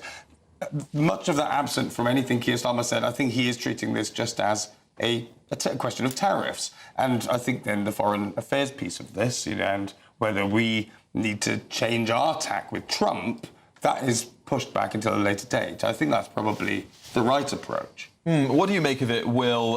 The Prime Minister's sort of sitting on the fence a little bit here. He's not really attacked Donald Trump for it. He said it's wrong. It's very Starmer-like, isn't it? He doesn't really say much. It's sort of a bit here and a bit there. Yeah, but I think he kind of needs to be a bit here and a bit there when it comes to this issue. I actually don't think that's a bad statement. I disagree with him on principle, but I don't think that's a bad statement. And I think it's better than what I've read from Macron and other European leaders. Yeah. The fact of the matter is, we've heard from the Greens Party earlier, they said that this is an act of bullying. Of course it's an act of bullying. Yeah. But that's the way the world works, unfortunately. And if a little bit of bullying leads to a better outcome, then I'm all for it. But bullying your allies and your partners does undermine... What I'm saying is, I know that Trump... Would it have been necessary if Europe actually took regional security seriously for the last 30 years? Well, that's neither here nor there, frankly, because that's in the past. But this is the thing. Well, it's a good point. We've started to see a different approach. There are also other tools in the US's arsenal, via the Pittsburgh Treaty and so on, that allow them to step up the security of Greenland. So we know that it doesn't need to take the bullying approach. There are already tools available to them. Well, what's the bullying tactic here? Partnership. Is the bullying tactic economic strength here? Threatening economically, right? Yeah. Well, why are the EU threatening us economically if we want to change treaties with them at any point in time? That's what Starmer's doing a deal for at the moment. It's called the Farage Clause. But it's not saying we're slapping tariffs on you until... Well, it's saying if you don't abide by our rules, you're going to pay for it. Same principle. Same principle, right? It's just not the same principle. Why not? Explain why. An unprecedented threat over somebody... And it's just not. It's a very precedented threat. Look, he does. We'd have a negotiation between two partners is one thing. You see, this is interesting. This is entirely. This is interesting, isn't it? No, it's not. Get themselves up in absolute tangles over this stuff, isn't it? No. When it's the EU wanting to impose some sort of financial fine on us because they don't like the idea of a Farage government, oh, absolutely fine. It's not bullying. It's just a treaty. When the US wants to pose a tariff on us because they want something, oh, it's bullying. This is the problem. There is no consistency. Yeah, when it comes to sovereignty, oh, well, there aren't that many Chagossians, so it doesn't really doesn't matter. Yeah. That's a bit of bullying, isn't it? Keir Starmer bullying the Chagossians, is he? I don't like speaking over you, but you are completely... you're not a good faith... Well, no, I'm just pulling apart your total nonsense, Alex. To have a break clause in a treaty, to have a penalty if a treaty isn't actually acted on in the way that it was enacted in good faith, right, agreed in good faith, that's contract law. That's how contracts work. You would do the same. That's how treaties work. Okay. That is a nonsense to argue that any of what seem very rattled, the UK's relations with Europe and so on. I'm going to rattle him more now. It's nonsense to suggest that that is akin to Donald Trump threatening NATO allies for an unreasonable demand of territory it doesn't have any claim to. This is all about degrees, isn't it? And this is all about people changing sides, as Alex has pointed out, when things suit them. We saw it in Brexit. We saw the referendum being the one or the vote for everybody, and then suddenly people like you were quite up for another referendum. Keir Starmer tell me what I think. Actively campaigned for it twice. So, Alex is right. The hypocrisy from the left is always there to be seen. It's always coming forth. And it's just whatever suits. Sure. Yeah, this is the problem, isn't it? Rather than tough leadership in Britain, where we've decided, you know what, we're going to take back control of our energy, we're going to take back control of our military, we'll take back control of our borders, and we'll tell the French, no, we're not going to have illegal migrants flooding our country. We've gone, oh, we don't want to upset Macron. Oh, OK, well, we'll bend over backwards for some of your legislation here, and if we decide at some point in time we do want to honour Brexit, which was a sovereign decision, which the Prime Minister, in my opinion, isn't honouring, which we're now being bullied by the EU willingly by the current administration runs Britain, financially will destroy us if we decide that we want to take back and enact Brexit properly. We're punished for it. Hypocrisy from you too. Sovereignty suddenly matters, does it? When did I say sovereignty didn't matter? You're making into a black and white When have issue I said sovereignty doesn't matter? When have I said sovereignty doesn't matter? By accepting this nonsense of taking over Greenland by whichever way possible. I haven't said that once. You're just making that up because you're rattled. Anyway, look. No, I don't like my views being mischaracterised. Well, I'm not. I'm just I'm not mischaracterising your views. I'm challenging you on them. Sorry. No, you're not. You're calling it a false equivalency. Right, we've got to go. Alex. After the break, the EU president has spoken out. I'm sure that's going to be a cracker. See you in 2.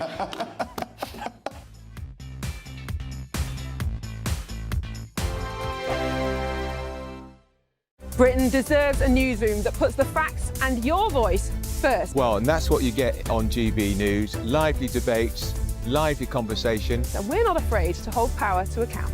And each other. So join me, Andrew Pierce. And me, Miriam Gates, for Britain's Newsroom, weekdays from 9:30 on GB News.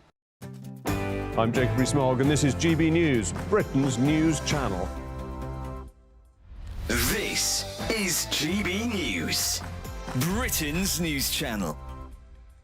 Good for your mental health, able to chat to other men about things that are bothering you or just have a natter. The club meets apparently at an Essex pub at 8 o'clock every Sunday, so they should be meeting now. We've sent our reporter down there to see what it's all about. Yes. She's GB News reporter Bethany Elsey, and I think she's there. Bethany, a very good morning to you.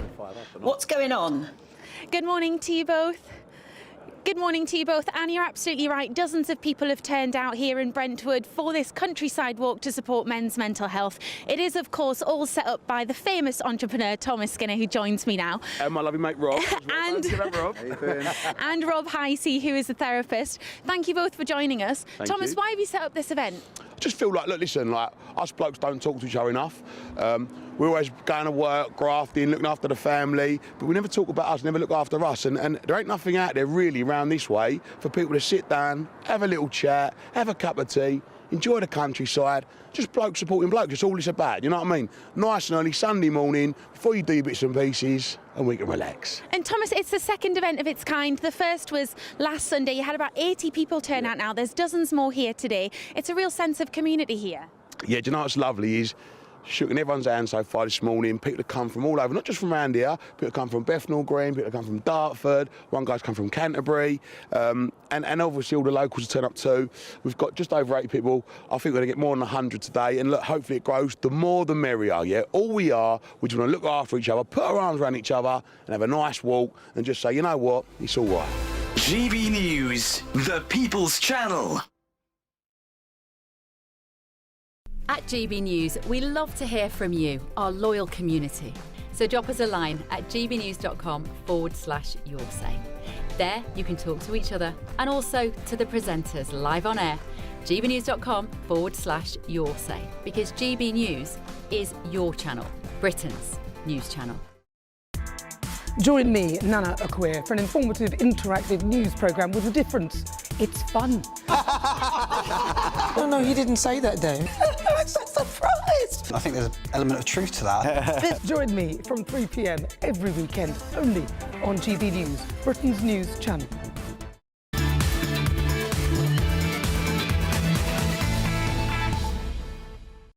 Thanks for joining us on the Saturday Five as ever. I just want to have a quick shout out to some of our viewers. We've got Faye, Ricardo and Jade watching us. Thank you for tuning in. I hope you're enjoying the show. I'm going to read you a breaking line here on the, of course, the developing situation here on the tariffs. The EU President, Ursula von der Leyen, has issued a statement. She said this: territorial integrity and sovereignty are fundamental principles of international law. They are essential for Europe and for the international community as a whole. We have consistently underlined our shared transatlantic interest in peace and security in the Arctic, including through NATO. The pre-coordinated Danish exercise conducted with allies responds to the need to strengthen Arctic security and poses no threat to anyone. The EU stands in full solidarity with Denmark and the people of Greenland. Dialogue remains essential, and we are committed to building on the process begun already last week between the Kingdom of Denmark and the US. Tariffs would undermine transatlantic relations and risk a dangerous downward spiral. Europe will remain united, coordinated and committed to upholding its sovereignty. There we go, Will. She got one thing right. That ragtag bunch that they pulled together does pose no threat to anyone. That's the whole problem. That's a good point, that is actually. The entire problem, that's a that good they point. are ineffective, and that's why the US needs to be there. Yeah. What she does actually highlight is that apparently those talks last week with the US went quite well, and everybody seemed agreed on that. So this has rather, from that perspective, come from the blue. That to me, and I'm looking at this objectively here, as a business transaction, would be Trump trying to speed the process up a little bit, put pressure on. I just think that's a nice way of saying it. I just think Trump wants what Trump wants and he wants it now. And I think it is more about bullying. I'm not an anti-Trumper. I don't know about you, Kai, but I don't hate Trump. I actually wished that he would be a great leader, and he could have been. But this bullying is not going to work. It really won't work. It's not negotiating. It's bullying. You're coming from a position of power and strength, and you're using it against your allies. Well, Kai, Charles here on your side says, OK, Ursula, go ahead and enforce international law. Good luck with that. Yeah, and look, got a point. Just in case, also said, Kai, the only reason the EU and the US have increased defensive spending is because Trump bullied everyone. And there's an argument for that, right? This is a shot across the bows rather than where things will actually end up. And but it does put it into a bit of perspective. You know, the fact that this military exercise was taking place was a result of what Trump has already said. It was a result of his increasingly sort of, they would say crazy rhetoric against Greenland, right?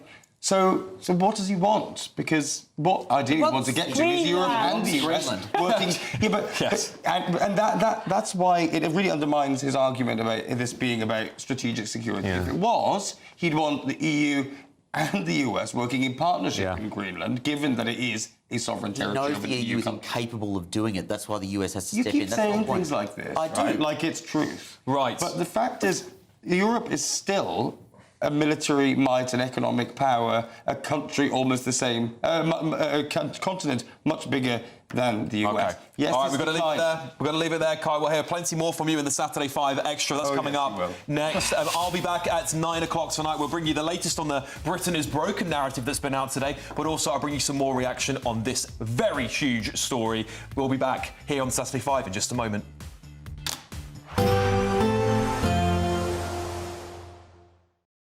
Today, clouds overhead, total zen within. Boxed Solar sponsors the weather on GB News. Hello there, good evening. Welcome to your GB News weather update from the Met Office. We're expecting some rather dense areas of fog through the overnight period. This could cause some visibility issues in the morning. Much clearer skies across Scotland though, so turning colder here. And we do still have some rather thick areas of cloud through the first part of this evening, all thanks to this frontal system. Not only has it brought cloud, but it's also brought some spells of rain. This will clear into northern parts of Scotland through the overnight period. And for many areas, it should remain largely dry. A few showers still across Northern Ireland, and at times this cloud will be thick enough to produce some light outbreaks of rain and drizzle, but we are expecting some rather stubborn fog through the first part of Sunday morning. This could be very slow to clear and could cause some travel disruption through the early hours, so do take care if you're out and about early through Sunday morning.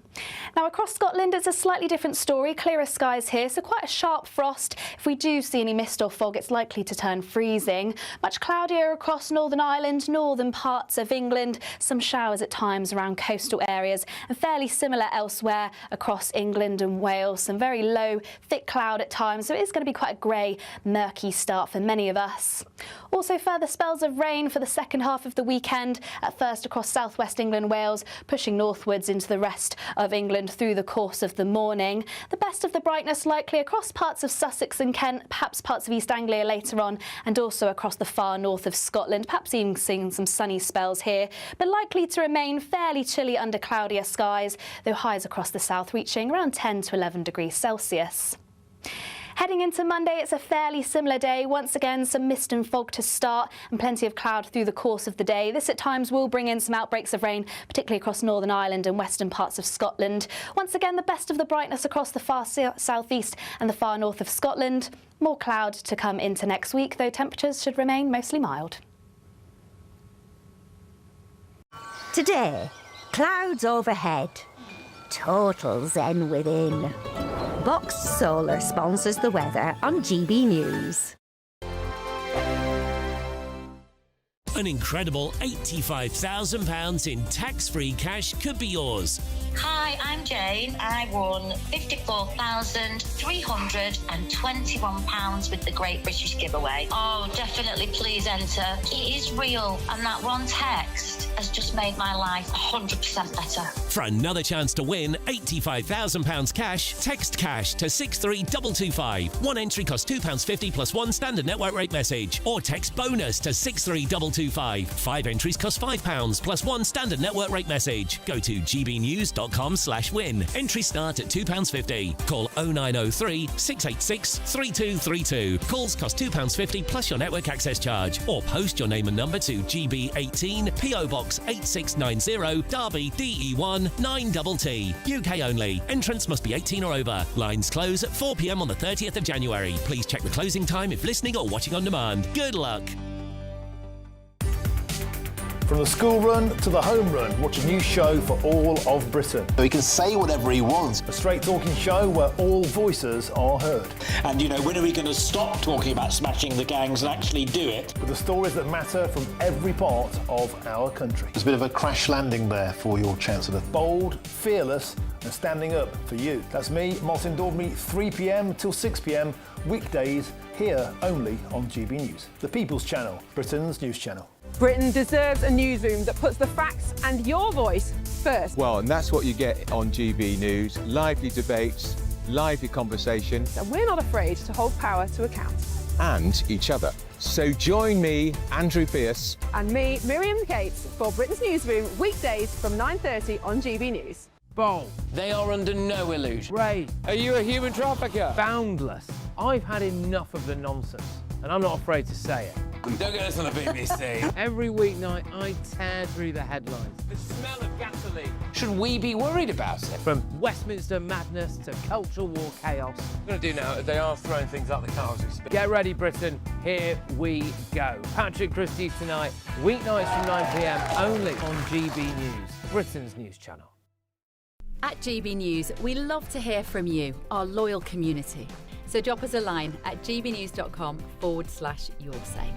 There you can talk to each other and also to the presenters live on air.